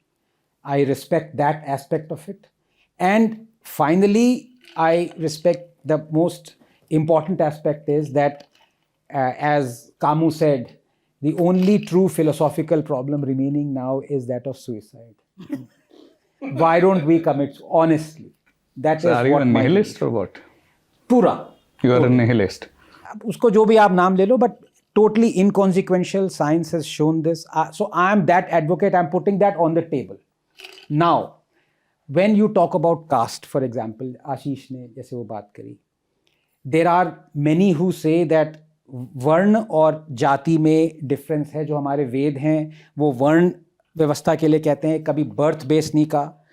वर्ण में क्या होता है कि you can move up and down the hierarchy, there are Shudra kings, और you can be a Shudra once and then you can be a Brahmin. I mean, you can move up and down. There are people who don't believe in it. I don't know where the truth lies. I'm just saying, putting my limited knowledge on the fact. I don't believe in that. I also believe that the fact is that even though you may say that you could move up and down the hierarchy, Shudra and other Varn system, it is a fact that many of our smritis condemn only the Shudra Varn, not the other ones. For example, Manusmriti, for example, if it was, so it was not birth-based castigation. You are castigating the Shudras quite horribly in many aspects in this thing, in many of the smritis. And finally, I'm just putting my view on the table. And I am not a believer in, I believe myself as an Ethiopian. मैं ये पहले भी कह चुका हूँ. I am a descendant of Lucy. And I am here today, gone tomorrow. I don't believe in the caste system. I don't believe in any other system except the fact I don't even believe in life has a meaning. We have a purpose. So this goes much beyond anything that we are discussing. I'm sorry if it comes across as very abstract. But I have a few questions for Ashish. So I'm going to push back a little bit. When I moved to Delhi, the first Diwali that I had to do the puja on my own, my Akhand Jyot went off. And I called my mother crying, saying that I think something terrible is going to happen. I could not ensure that my Akhand Jyot was lit throughout the night. Scientifically, based on my education, does that paranoia make sense? No. No. But I am a believer. I believe in the power of the gods. I believe in the goddess that I'm praying to. And therefore, that paranoia was very real to me. Despite my logical brain saying that, oh, nothing's going to happen. I don't put jharu in the house in the evening because it's believed that jharu evening mein lagane se Lakshmi ji bahar chali jati hai. I don't do it. Jharu aap us taraf lagate ho, towards the exit, not towards the house. These are little things that you hold very dear to yourself because you're a faithful, because you believe in the power of the gods. Scientifically, do I believe in the theory of evolution? Sure. Do I believe that I am a child of the goddess that I believe in and that I'm her ansh? Yes. Whether that makes sense scientifically or not. That's what faith is, right? Now, as somebody whose entire premise is based on your scientific wisdom and your scientific, it's a little oxymoronic, but your scientific faith or your faith in the sciences, should you have a locus standi to comment on religion, to comment on tradition, to comment on what seems logical and what's not, because the very nature of faith is that it's not meant to be logical, it's supposed to be faith. Yes. So, as an atheist, Darwinian atheist. as a Darwinian atheist, and as somebody who thinks that life has no purpose, no meaning as such, there's no larger purpose to life, we're here, we are gone tomorrow. I believe that I'm here because in this form, in this role, because of the collective karma of my past births, that I'm here today for a purpose that has been pre-decided by the gods that I believe in. I believe that everything I did in my past life has added to what I am today. It will add further to give me moksha, to decide whether I get moksha or I don't get moksha, to whether I sit at Mahadev's feet or not. So I have the locus standi to talk about tradition because I have undying faith in the power of the gods. I believe in our scriptural sanctity. I believe that if I touch a book with my feet, Saraswati Ma is going to get upset with me. Should an atheist have any locus standi to talk about Hinduism, Sanatan Dharma, Vedas, Upanishads, tradition, Great question. even culture that is born out of religiosity as far as Sanatan Dharma is concerned? Great question. Two ways to answer it. One, you are absolutely right. I'll explain to you in one sense. So the answer to that is most definitely. If at all a community needs to have a locus standi to preserve Bharat the way it has been, it is Darwinian atheist. I'll explain to you why. But before that, you're right. Because when I say I'm always confounded with the fact that suicide, that is for me the philosophical problem. And I disagree with Camus when he said that in the end, when he solved it by saying that, I think it was, yes, Sisyphus must take heart in his struggle. His happiness comes from his struggle. No, science tells you. The amazing thing was Camus built all that without the foundations of molecular biology and science as we know it. He was right, but now with the bulwark and thrust of science, I do not even believe in the solution that Camus gave. I think it's totally inconsequential. So I would have no locus standi if tomorrow jihadis were to barge in, slit my throat, end of matter. Honestly, end of matter. Many people do not know this is the reason of my strength. Kill me. It's like it is going to happen. If it happens 10 years from now, if it happens today, honestly does not matter.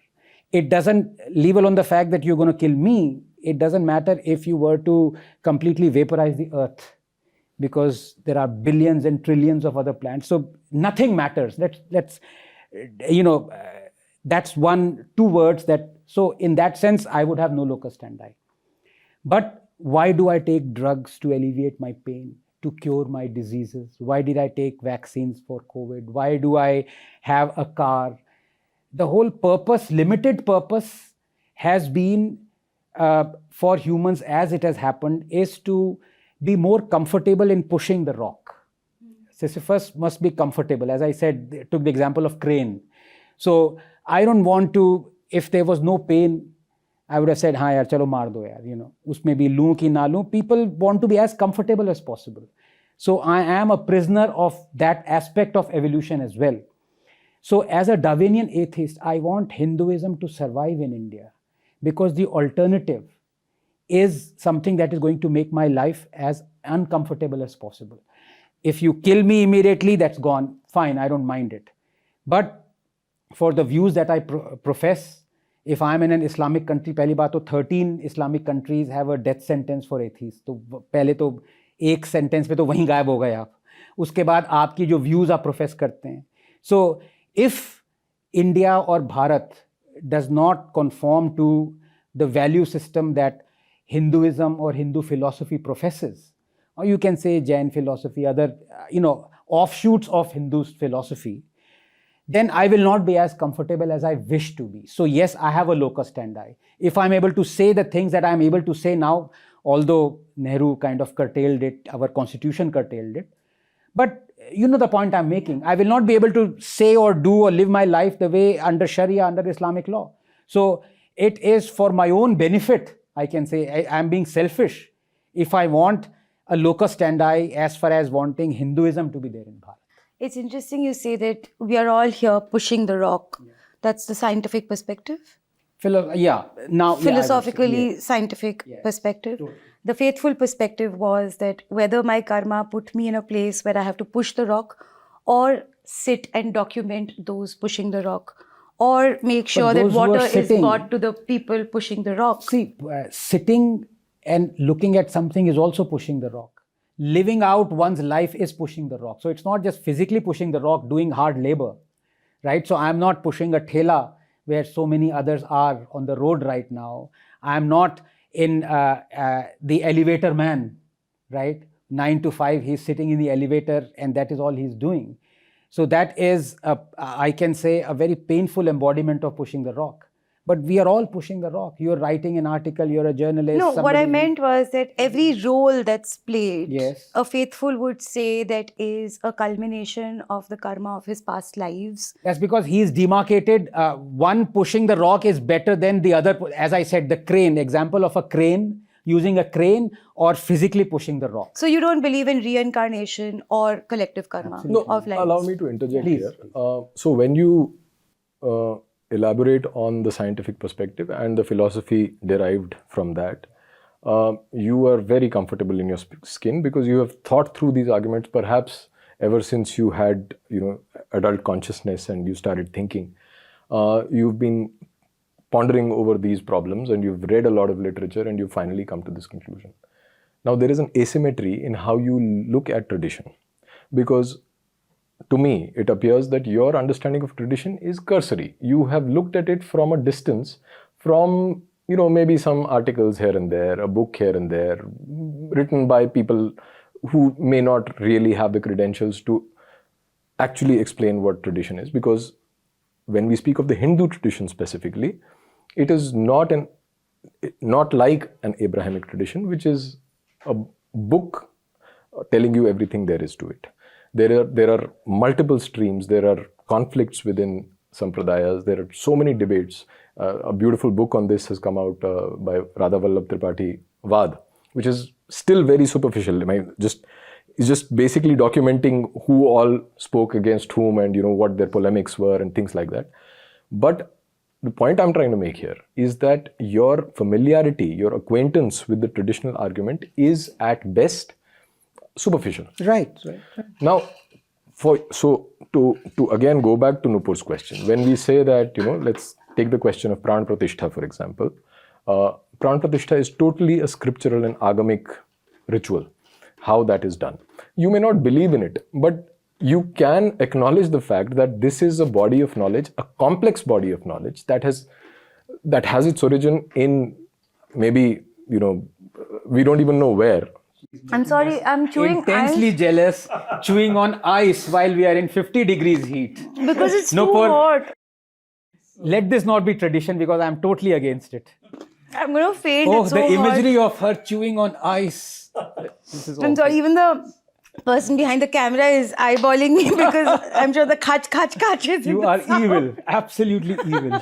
So then again, it goes back to the question of what authority do you see yourself vested with? Yeah. That you can actually even comment on whether Pran Pratishtha should happen this way or that, or whether a certain Jati has to do something or not. That's a great question. Let me answer it in two ways. Number one, on a very basic level, I would say मैं science की तरफ से हूँ. Let me explain. For example, would you say was it a tradition to that no age for marriage was set? If we look historically, which is true, No, there was a tradition. It was early marriage. It was early marriage, right? Yes. Now the tradition is Now there's no tradition. Now it is no, now it the is law. mostly law. Yeah. The tradition is the law. But that I meant 1821. But that's not technically that's not tradition. That is law. That's law. Yeah. Okay. What I meant was the law has become the tradition, right? Same. I don't know how far back. Honestly, I do not know the case of abortion went, But now we are basing a lot of our law qua tradition, as you may, if you may to call it, something that the society has been asked to follow. Let's put it that way. So it's not tradition in the right sense as you put it, but law. We are constantly refining it. For example, the abortion limit, the child marriage, laws on child marriage. Why are we doing so? We are doing so because we don't want any harm to come to our fellow human beings. And great physical harm, we know science tells us, comes to women if they marry early. That science has shown, right? So that is just one example where if there is a tradition that now we believe is harming a fellow human being, that should not be followed. For example, would you say that a ban on inter-caste marriage is or was a tradition? I don't know. Was it a tradition? No, there was no ban because there was no law like that. Modern law did not exist, so there was no ban. Okay, so let us say if there was. Which is why I made the distinction between tradition and Was it looked down upon? I mean, ICT. it depends on a lot of context. So one thing that people hold against you, I mean, if we are having this discussion and earlier he said, why you be a devil's advocate bring it, is that you are a votary for inter-caste marriage. Against. You are a votary for a ban on inter-caste. No, I am not. Oh, you're not? No, I'm not. So पहली बात तो भाइयों ये सुन लो, जो ये गाली मतलब, you know, this is why this discussion is important. True, true. Don't you agree? Yeah. You also felt he was. मैंने खुद इंटरकास्ट मैरिज किया है, मैं कैसे Exactly. अब ये कह रहा नहीं. तो भाई ये please ये खुद you've heard it from the horse's mouth. So ये अफवाह ना फैलाएं. So, but while तो ये तो लड़ाई खत्म, discussion ही खत्म कर. नहीं खत्म नहीं है. खत्म नहीं है. I may not advocate for a ban on intercaste marriage, but I do see the point when the tradition discourages people from going for intercaste marriage. Okay. And there are various rules and, you know, all kinds of permutations, combinations, what is allowed, what is not allowed. That also is not universal in its application. There is the lokachar, there is the dharmachar, you know, the complexity is quite something to deal with. So from that standpoint, while I'm not for a ban, but I do see the point in not having intercaste marriage from a traditional perspective. So let me put again the scientific spoon on it, if I may say so. Science tells you that the way to minimize the diseases that are carried on, the way to increase your propensity to combat stress is through accumulating more and more diversity, i.e. more and more mutations, i.e. more and more diverse your genome is. Yeah. Okay. So basically, it goes against endogamy. It's like a big bang that is emanating from. But the endogamy that you talk about is a caricature of the endogamy that was traditionally practiced. There is already a prescription against sagotra marriages, for example. There is enough intermingling between various jatis of the same varna or even of different varnas that is allowed in the tradition. So it is not like, you know, you are just restricting marriage between only a very small set of people. And that is how, I mean, that's empirically demonstrable that Indians or Hindus have survived over millennia without any major diseases, right? So you're saying the Gotra system. The Gotra system is there, and there are several. I'm saying that this whole idea of banning intercaste marriage is a very modern idea. That this is not how it should be because you are looking at tradition as law. So that is the meta point that should be first acknowledged. Now that is out of the way, what is the problem with Beautiful. So this is why it's important. If you do not see tradition as law, then you're giving a choice to someone. No, the choice is already there, Anand. But let me ask you a counter I'm question. fine with the choice. No, I'm asking you a counter question here. When you base everything on science, as history, as modern history has proved it, you end up bargaining power for meaning. You get more and more power over outcomes, which is technology, and you're able to shape the world around you. You know, we have air conditioners and we don't have to, although we are still suffering from the heat, but, you know, things like that, right? So science mutates into technology, and technology gives us power. And that is the kind of world where we're living in. And in academic parlance, we are living in the technopolic era. Now, if the boundaries, if the frontiers of science, which are always ever shifting, let's say tomorrow it goes to the point where it says that, there is no problem. We have found a solution to this genetic mess that gets created when siblings get married, incest. And we have found a solution to it, right? We can tamper with the genome or whatever, and now there is no problem. So, would you advocate for a complete, discarding of the institution of family as it exists today? Right. So, another great question. And this is where I think there is a lot of confusion. I'm not blaming you at all, but a lot of people relegate science to the domain of science. The first question that I ask my students is, what is it that you want to become in 10 years from now? And they all say, with the degrees that you get, they all say scientists. Each one of them says science, logical thing. None of them says philosopher. I say, what is the degree you're going to get? Is it DSc or is it PhD? What does philosophy mean? So the first mistake, quote unquote, I'm not blaming you again because everyone makes it, is to disentangle science from philosophy. Science is this kind of inert, gargantuan kind of a assembly that has been made that is going to, many people say, many leftists actually are woefully, absolutely anti-science in that sense, in JNU, and there's a lot of proof of that, that the reason for all our misery is science, right? Science cannot be disentangled from philosophy. In fact, I'll give you the best example of that. When you think of Darwin's theory of evolution, what's the first thing that comes to mind? Survival of the fittest, right? Hum sab mein textbook. In fact, second edition of Darwin's Origin of Species, I think it was Huxley who coined it. Darwin did not coin this. He put it in the second edition. Now, that has been taken out by imperialists, saying that we have the power, we have the guns, you natives don't have. Survival of the fittest, hum aapko annihilate karenge. It has been taken.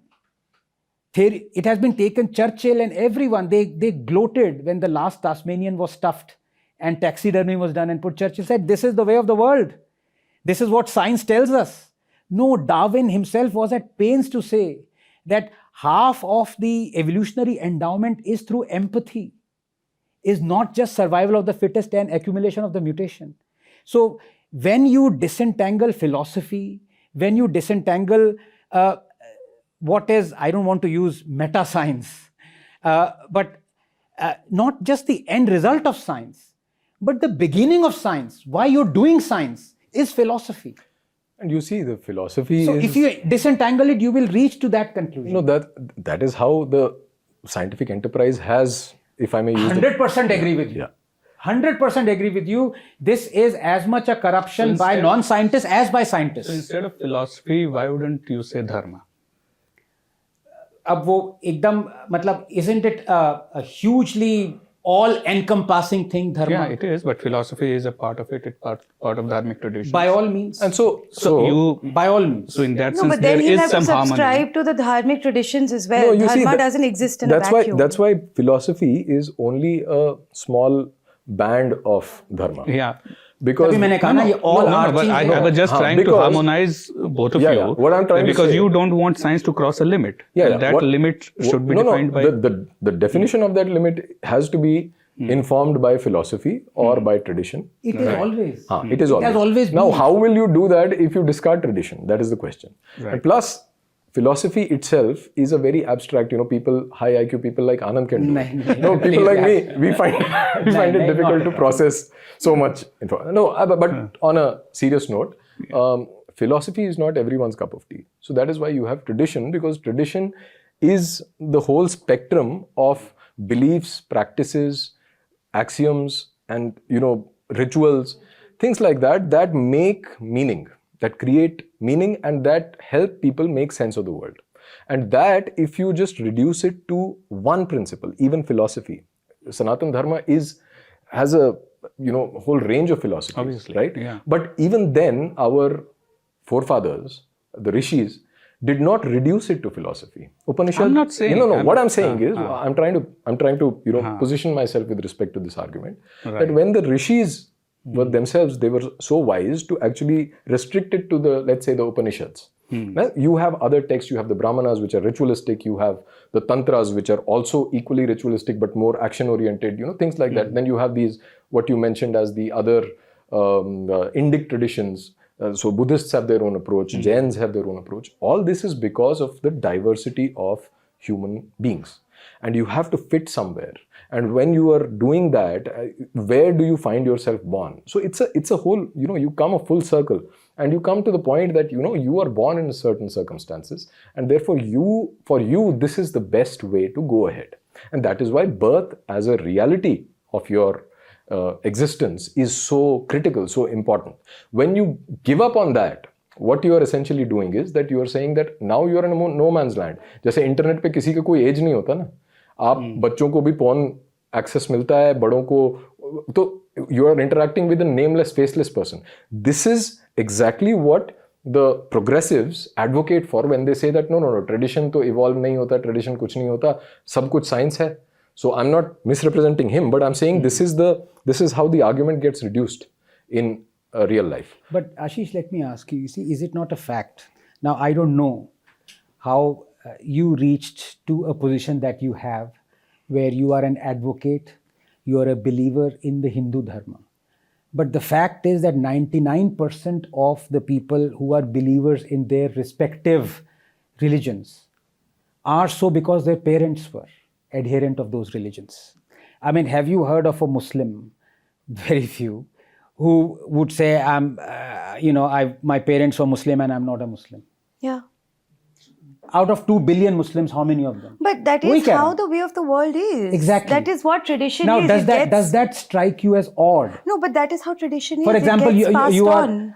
That's why I said I don't know about your history, but have you read enough Jainism to reject it and continue with Hinduism?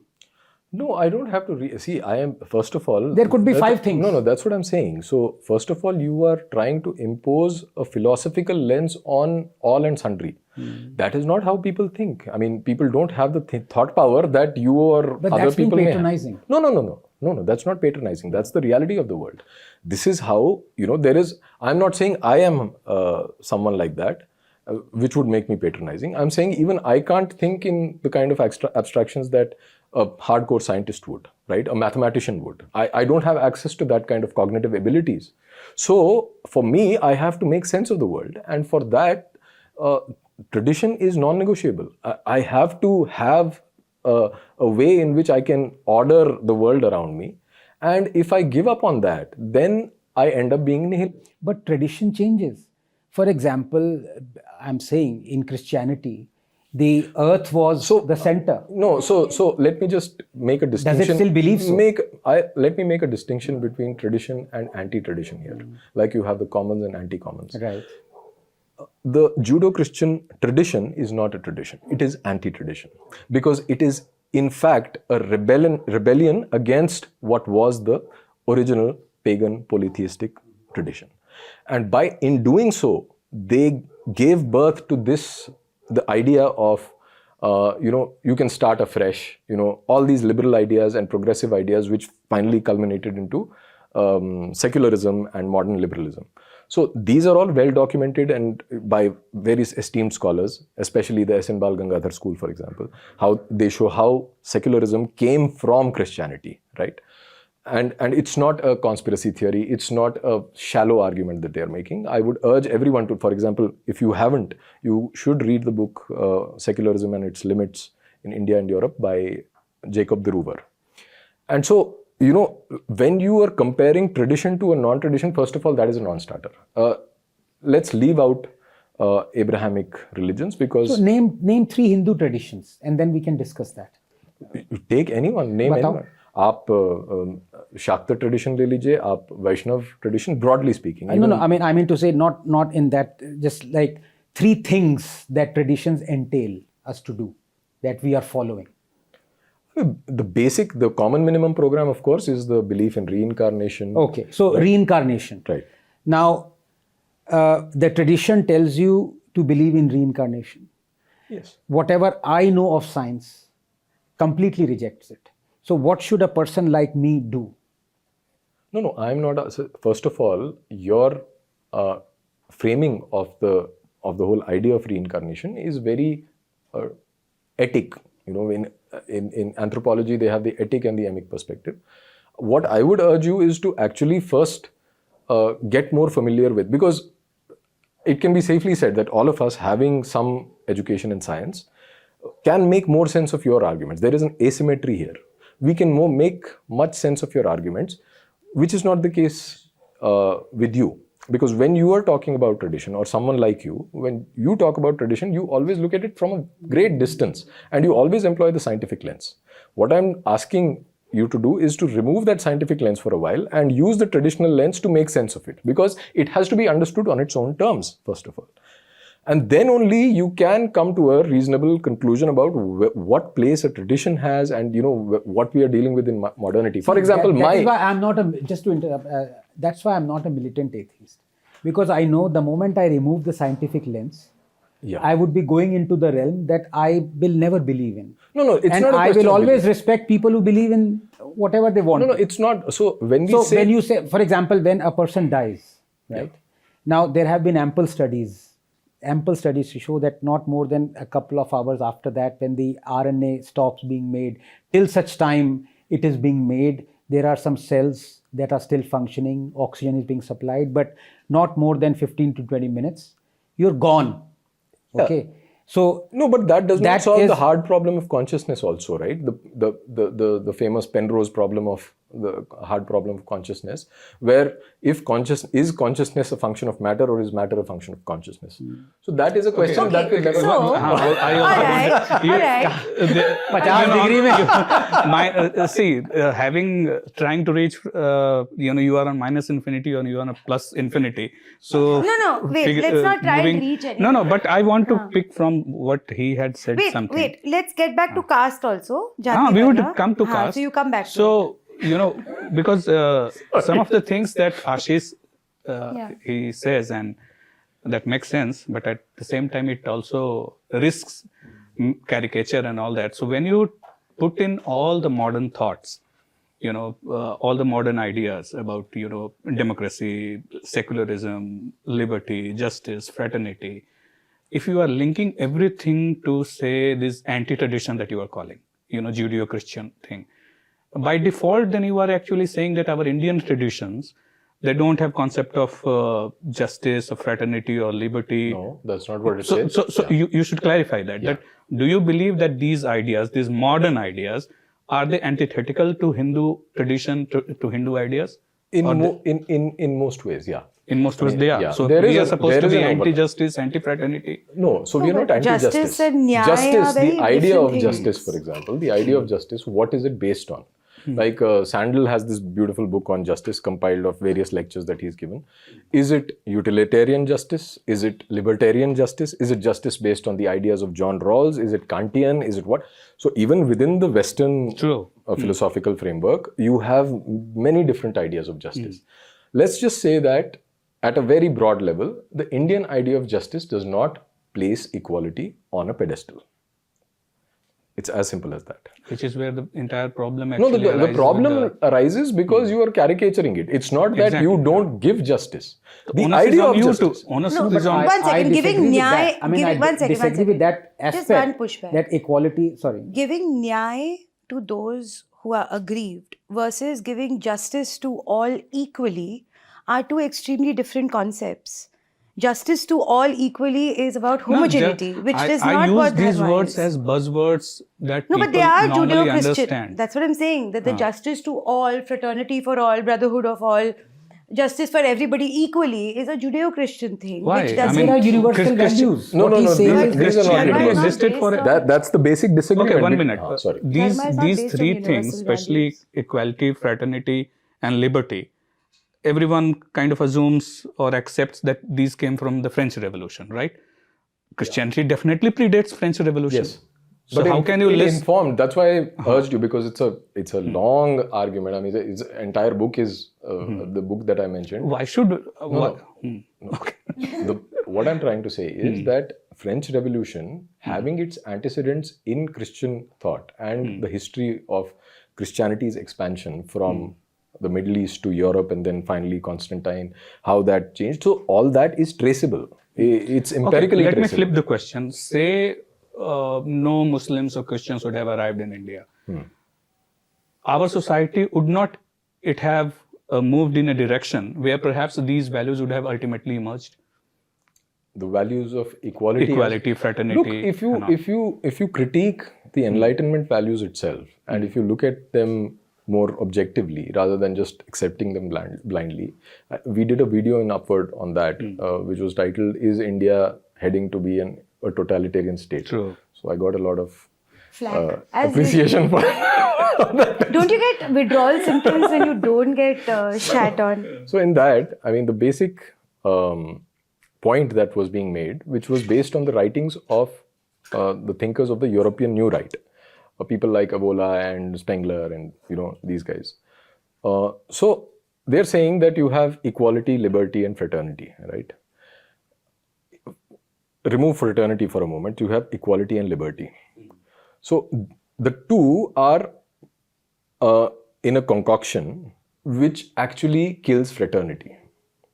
Because what you're saying is that, you make everyone equal and, everyone is free to do what you want. So where is fraternity then? How will you collaborate? How will you cooperate with your other members of your species? True. There is no community. So the effects of that in modern society is what we are witnessing. No, just 1 second. So my entire argument, it's not even an argument. It's actually a strategy on the way you frame the entire thing, that when you try to link it to Christians, you are almost like surrendering those values to them. Here you are, that they are having Christian yoga and all that. They are appropriating all your wisdom, whereas you are surrendering anything that is Western as Christian. No, because the framework is Western. The framework, why should everything Western be thought as Judeo-Christian? No. It is Judeo-Christian in the way it is applied in India today. Our society is reeling under the effect of having accepted these values constitutionally, right? True. So that is the limited point that is being made. It does not mean that the Indian tradition has does not think about equality. It does not think about fraternity. But it has a different way of thinking. Now, what that way of thinking is there are 100 approaches. Right. That is the beauty of the tradition, no? That is what diversity is. The diversity of thought. I come back to the same thing. There could be 100 different approaches. As long as you choose an approach that gives a choice to a person, that is empathetic, that is not troubling anyone. No, that is not, for example, is it a tradition to have a slave? No. There we go. No, but there is an aberration. It was the biggest opponent of Darwinian theory of evolution was the church. No, that is fine, because they are arguing within that same premise. You see, I mean, when socialism attacks capitalism, they are both basically playing seesaw. They are within the same framework. When you come from outside, as we are, if we say that, we are representing the Dharmic tradition or the Indian civilization or Hindu civilization, then the terms of engagement have to be more meticulously planned. And you cannot just be very, you can't be loose-tongued about, oh, they have equality, we also have equality. Oh, they had this. No, you have to get down to the basics and say, what does equality really mean in a given context? So, my pushback. Yeah. We keep talking about how the purpose of annihilating caste is to bring equality and justice to all, right? Those are the punch words that are often used. And I think there is broad consensus that there should be equality and justice and, fraternity, brotherhood, and all of those beautiful words. Now, where there is AC. The AC has come. Yeah. So the universe wants you to annihilate caste. No, the universe wants me to just freaking finish my point. Yeah, please do. Okay. Yeah. So the purpose of annihilating caste is equality and justice for all. Now, here's the slide and how that percolates to no justice and no equality and no brotherhood. The punchline and the popular narrative that is taken is that unless the Brahmins give their daughters to the Dalits and the Shudras or whatever, the so-called lower castes, unless the Brahmins marry their daughter off to the other castes, which are perceived to be lower, caste cannot be annihilated. And the whole purpose of inter-caste marriage is not something that I did, which is my husband's parents saying कि नहीं Brahmin ladki dhoondho, my parents saying कि जो करना है करो, so we decided कि नहीं हम शादी कर लेते हैं. I'm a Banya, he's a Brahmin. The method of annihilating caste then is to tell the Brahmins and to tell the Kshatriyas that if you don't give your daughter to the to a Dalit family, if you don't marry your daughter to a Dalit family, you are essentially casteist. If you say that no, I have a Brahmin daughter, I want a good Brahmin boy for my child, for my daughter, then you're automatically casteist. And therefore, when we say that intercaste marriage and caste should be a choice, the road to annihilating those identities leaves no choice for those who are perceived to be upper caste and perceived to be privileged. Because unless you concede all your ground and concede all your faith and tradition to the reformists, you are branded a casteist, you're branded a bigot, you're branded a orthodox, you're branded a this and that. One second. There is a further slide from there, because this is the level of people who individually want to bring reform, right? Now, let's move one step further. When it's institutionalized, you end up subscribing to one of the only models that has been popularized to annihilate caste identities, which is Ambedkarism. And the way that Dr. Ambedkar professed the annihilation of caste, which essentially in the real world ends up in reverse discrimination against those who are perceived to be the oppressors, and resulting in a scenario where the oppressors can never be the oppressed. On the other hand, when you talk about data of caste atrocities, in our current data system, any crime against somebody who is perceived to be of a lower caste is considered a crime under the SCST, like when you classify crimes. But there is no data of how much crime, how many instances were specifically caste driven. So there's one case in 6 months. And then the reformists will say, देखा हमने बोला था कि इनके ऊपर atrocities होती है. आप डेटा दिखाइए, और रिवर्स कास्टिज्म जो होता है, जो ब्राह्मण्स या so called upper caste, let's not से अपर कास्ट, जनरल कास्ट के ऊपर जो atrocities होती है, that is looked away from, because the moment we start talking about that, you're saying कि नहीं, what are you doing? How can you talk about atrocities against Brahmins? ये तो हमारे दलित भाई चले जाएंगे हमसे, politically बहुत problem हो जाएगी. राजपूत भाई के बारे में आप बात नहीं कर सकते, उनके ऊपर क्या atrocity हो रही है. So there is this kind of reverse casteism where there is no equality, there is no fraternity, there is no brotherhood, there is no agency, there is no free will, there is no justice. The road to annihilating caste essentially means that everybody submits to a institutionalized thought process of Ambedkarism, which eventually results in reverse casteism and reverse atrocities, backed by almost no data. Because caste atrocity is not looked at from the prism of caste-specific crimes, but simply from an identity perspective of intersectionality, कि ये इस cast से belong करते हैं, and therefore अगर आप उसका pocket मार भी करोगे तो आपके ऊपर SC/ST लग सकता है. How do you rationalize this? Okay, so first is, I think you've in the initial part, you did exactly what those leftists, irrational beings want you to do, which is you use the word reformists without quotes. They are not reformists, right? Let them demand whatever they want in terms of reform. They are illogical, irrational hammerheads, right? The way to, who has made this a rule that a Brahmin must, first of all, marry off itself is egregious, the word phrase marry off. Who has made this rule that a Brahmin must marry off his or her daughter to a lower caste to annihilate caste? Roti beti ka rishta is a phrase that has been used since time political immemorial. discourse, it is common. It's a very I common reject that. immemorial I reject discourse. it. Is it Indian law? No, Law what I'm to saying ye is, who is saying that is reform? No.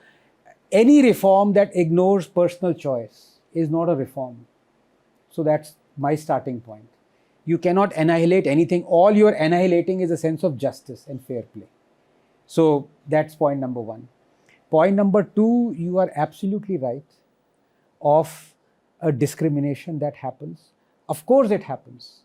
There are two things. One, has it been proscribed as a moral redemption for a state to have reservations? The answer is yes. Everyone. I don't know of any politician or any social scientist or any thinker or philosopher who says that reservations is not the state's moral obligation, right? Where it is going and where I disagree with it is that people have stopped believing that the people against whom the reservations is going, they deserve it. They pay for their... Nobody wants to pay for the perceived sins, perceived or non-perceived sins of their forefathers. Sure, there were discriminations, there is no doubt about it. But I am very grateful to the present generation who is under the obligation of reservation, that they have accepted this. If I were to say that the current generation of Brits must give us a huge part of their GDP because their forefathers, wreaked havoc on us, do you think they would accept it? Right? So I think we must be grateful that people who have not committed a crime are paying for the sins of their forefathers who were perceived to or actually did commit the crime. And number 3, again, you are absolutely right about the data, that any crime committed against an SC or an ST is considered as separately. It is not further demarcated into whether that crime was committed after the person knew the caste, right? So it is basically if a robbery is committed in a house and the robbers did not know that the house belonged to Dalits, it would be considered as a crime against Dalits. Whose fault is it? It's Indian state's fault, no? To say that this is a crime committed against Dalits. And then it would be tom-tommed as people, look, this is the... You have to demarcate it. Did the robbers know that they are committing this crime against a Dalit family to seek revenge or retribution or whatever it is? And there are so many crimes that are committed by the Muslims on Dalits. I had a running thread on it. Even a Dalit who was wearing a Pathan suit was mercilessly thrashed, nearly lynched. There are whole Muslim villages that have boycotted Dalit barbers. So these crimes are happening. The state has to demarcate if it wants to make any sense of crimes against Dalits that are happening. No, but I think I would like to throw some more light on Sure. that. First of all, the Indian state's commitment to this whole narrative is absolutely, it is absolute. They don't want any compromise with that. And that narrative of Purvajon ka Paap has been going on forever, while there is no real evidence for discrimination in history. Yes, all societies go through ups and downs. There are, periods where certain communities are at the receiving end. My own community, a Brahmin community, has been at it for the last 700 years. So it is caste agnostic in a lot of ways. It is not because of the caste system. And when it comes to present day, let's leave that for another day. Let's leave history for another day. But when it comes to present day caste atrocities, it is almost a self-evident, presented as a self-evident fact that there are caste atrocities in India. However, the data, hard data, denies that. And if you pour through the literature of Sufia Pathan and Duncan Jalki, who have done some brilliant work in this, वो दूध का दूध पानी का पानी हो जाता है सामने. For example, they take 2011 as their reference point because 2011 is the year when the census was done, and they take the NCRB data. So just a little bit of background. There are two approaches to see whether there are caste atrocities. One is the soft data aspect, there is the hard data, and this is all documented. I'm just quoting them verbatim here. There are two aspects, soft data and hard data. Soft data is when you just have, you can attribute anything to caste, like saying that, drinking water access kitna hai, education access kisi community ko kitna hai, unke intermarriage kitni ho rahi, all kinds of stuff, you reduce it to the question of caste.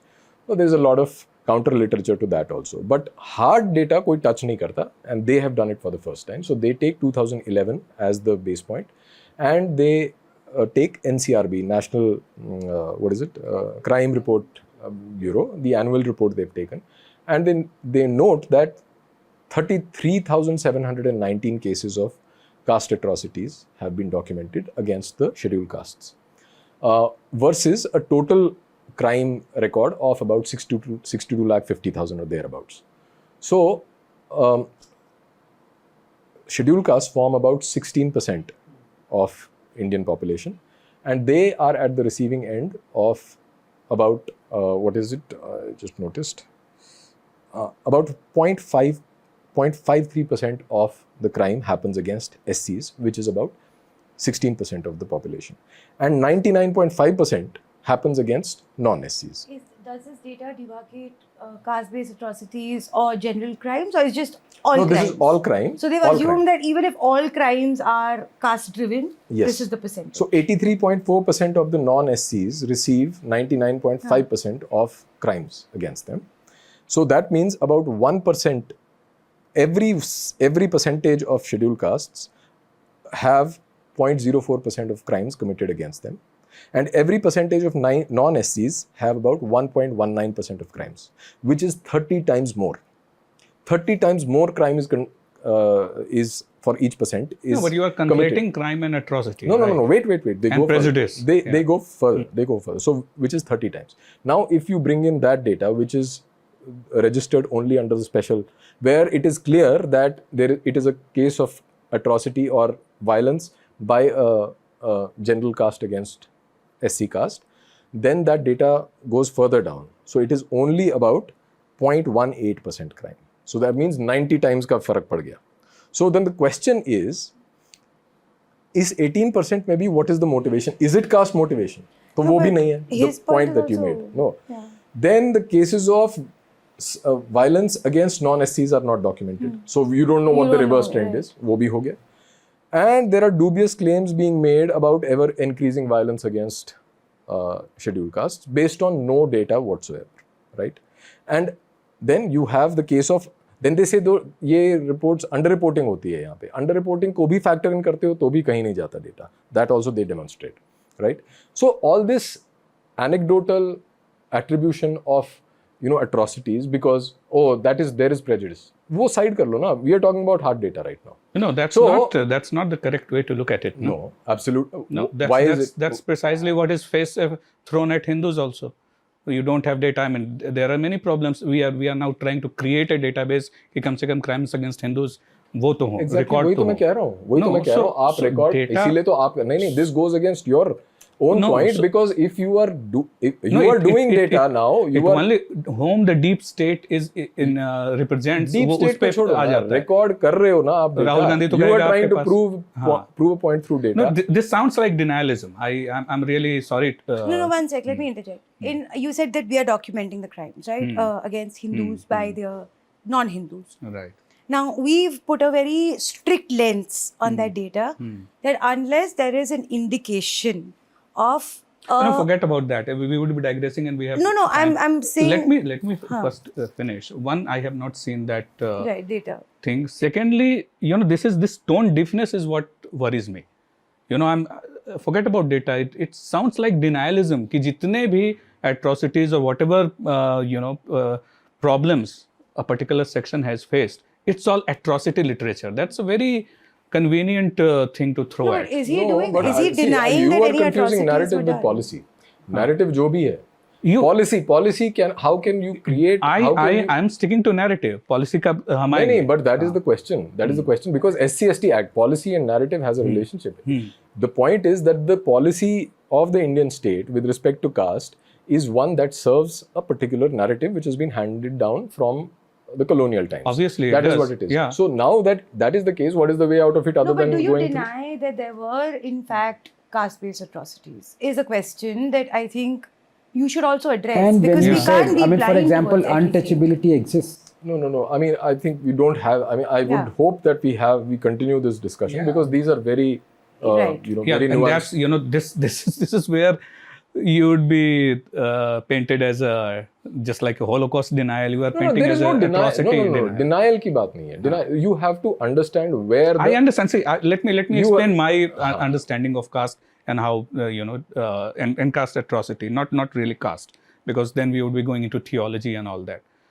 So anyone who tries to present or argue that caste system and atrocities around it was something uniquely absurd about India and Hinduism, I don't subscribe to it, because you just take three people, outsiders who came to India and wrote about it.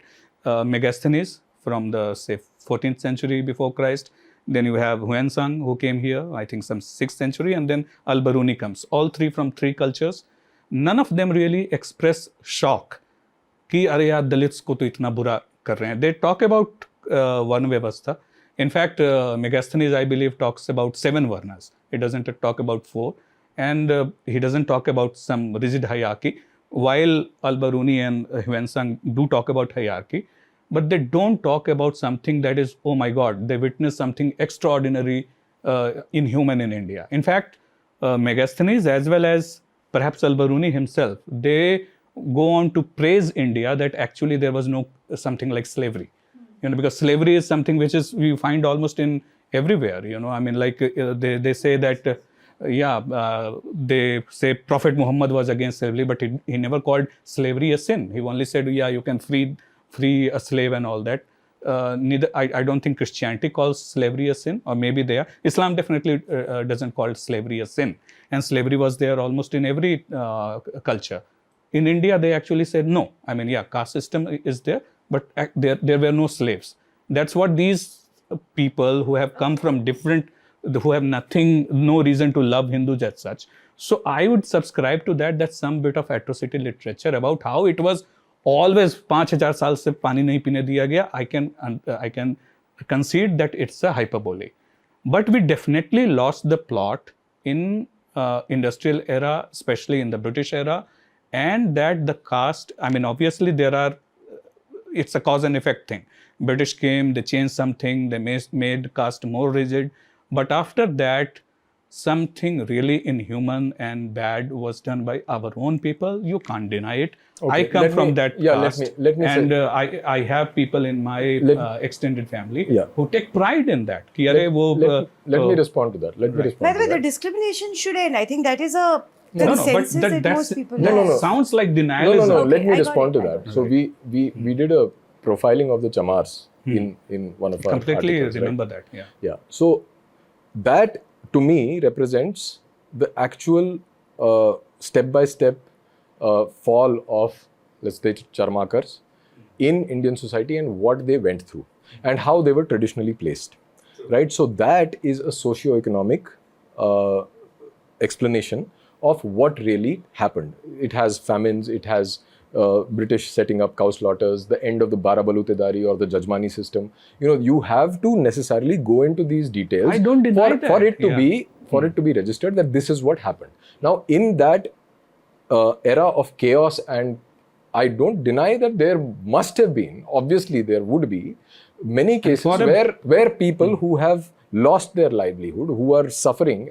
on account of being completely on their own, and they getting exploited. But the simple point is that is not attributable to caste.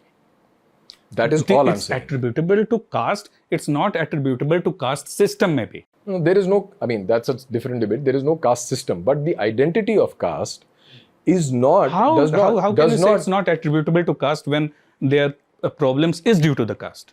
No, that's like saying that all the problems Ashish, not just caste, but Varn. It is attributable to Varn as well. I mean, you see, I don't have to even quote some of the shlokas from scriptures against. Let's leave that. I think that we should leave it for our next discussion. Because we are not running away from discussion. Time is running away from time. I think this is a good high point to actually conclude. But let me just say that the limited point that I'm making is that if you attribute everything like that to caste, then you attribute all kinds of violence to marriage. Then you attribute problems to family also. No, that is not, because caste is community. And if you say that community living and group identities are a problem. No, I'm not saying that just because some people had a caste identified with them, all their problems were due to that. But, I mean, going back to your own Pragyata's article about the Chamkar, which I think beautifully explains how the British policy and all that made things worse. and created humans out of demons within our own societies. That acceptance that we erred, and it might have been because of some We bad did policies not, of. no, we did not err because a lot of that's no a because problem. I'm saying I am not so eager to place a moral judgment on the people of those times who were themselves like Okay, the people, not like the then- people who took away the rights of the chamars over the cowhide, for example. Those I have no right to demonize them because they were also reeling under the stress of Okay, famines. we just discussed that we are going to leave this here, so we pick it up the next time. And the moment both of you said that, you all went back to the discussion. So, Which tells you how eager we are to discuss, even though we may have different views. so I think all of us agree on many things, all of us disagree on many things. What we can end this with is perhaps we talk a lot about Hindu unity. We all have our own thoughts about what that Hindu unity would entail and whether we want that Hindu unity, whether it's good for the broader community or not.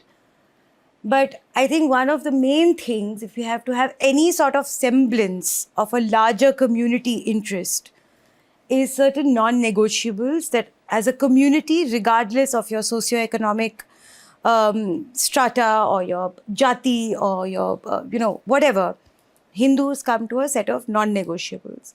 Now, since we don't have a lot of time, maybe we can end with what our individual non-negotiables would be for the broader Hindu community. And the next time we do this, because when we were trying to dry off our sweat, we did discuss that maybe we should make this a periodic feature where we get together and disagree with each other and have great food as well. So maybe we could end with our specific closing arguments plus non-negotiables, and we can pick this up another But time. Anand, do you identify as a Hindu first of all? Oh yeah, most definitely do. Absolutely. Cultural Despite having Hindu. no faith or nothing. But how, then with that, how do you define a non-negotiable? So a non-negotiable is to keep giving the citizens of India or Bharat a choice to not to be subservient to any one or the only perceivable God, to not be subservient to medieval laws that prescribe punishment for you if you were to express yourself freely. I think that is what I would perceive. Non-negotiable for Hindu community, she said. This is more like a... It's extending to that. I mean, which This is Hindu more would like want to be under... self-defense of the Hindu community. Freedom of I expression. mean, which Hindu would want to be under Sharia law? Right. Yeah, There would okay. be many. we I'm know. sure there are many. How do I mean, how can I even Yes. wrap my head around There that? are a lot of wannabe slave boys running around and brides Because India running never around. had slavery, so they want at least one thing. There are a lot of ISIS But you brides know, running around. non-negotiable in that, it's a very odd phrase the way you put it, because normally non-negotiable is something that you're asking for, ki, this is what, from a position of strength. Yeah, actually, you I'm should define asking what for do you mean non-negotiable by from a position of weakness. Ki, yaar, discrimination to hatao. Okay, Bhai, I wrote 8 points. yeah. There rampant discrimination against Hindus. Now, how can I wrap it around as saying that this is non-negotiable? So, first non-negotiable is Israel-like solution for the rehabilitation. इसको circumcise करना है तो कर लेना. For the rehabilitation of 7 lakh Kashmiri Hindus is non-negotiable. Whip out the potassium oxide. Okay, so that is non-negotiable. Now, this should have happened 30 years ago. It's a crying shame that still you have people like Ashish who are refugees in their own land. How is this non-negotiable is beyond me. Yeah. So that's the first. There are so many others. Yeah, that I use. By non-negotiable, I simply meant that there has to be some common thread that Hindus hold on to, because we come from a faith which is so, there's such multiplicity of traditions and all of that. There has to be something that Hindus commonly agree on, like a common minimum program, non-negotiable, if you will, where regardless of what your personal belief is, your micro-identities are, your traditions are, your customs are, the book you like to, the scripture that you follow or not, everybody can come on the same agreement that these are things that the Hindu community needs or does not need, essentially. So within the Hindu community, what would be the non-negotiables?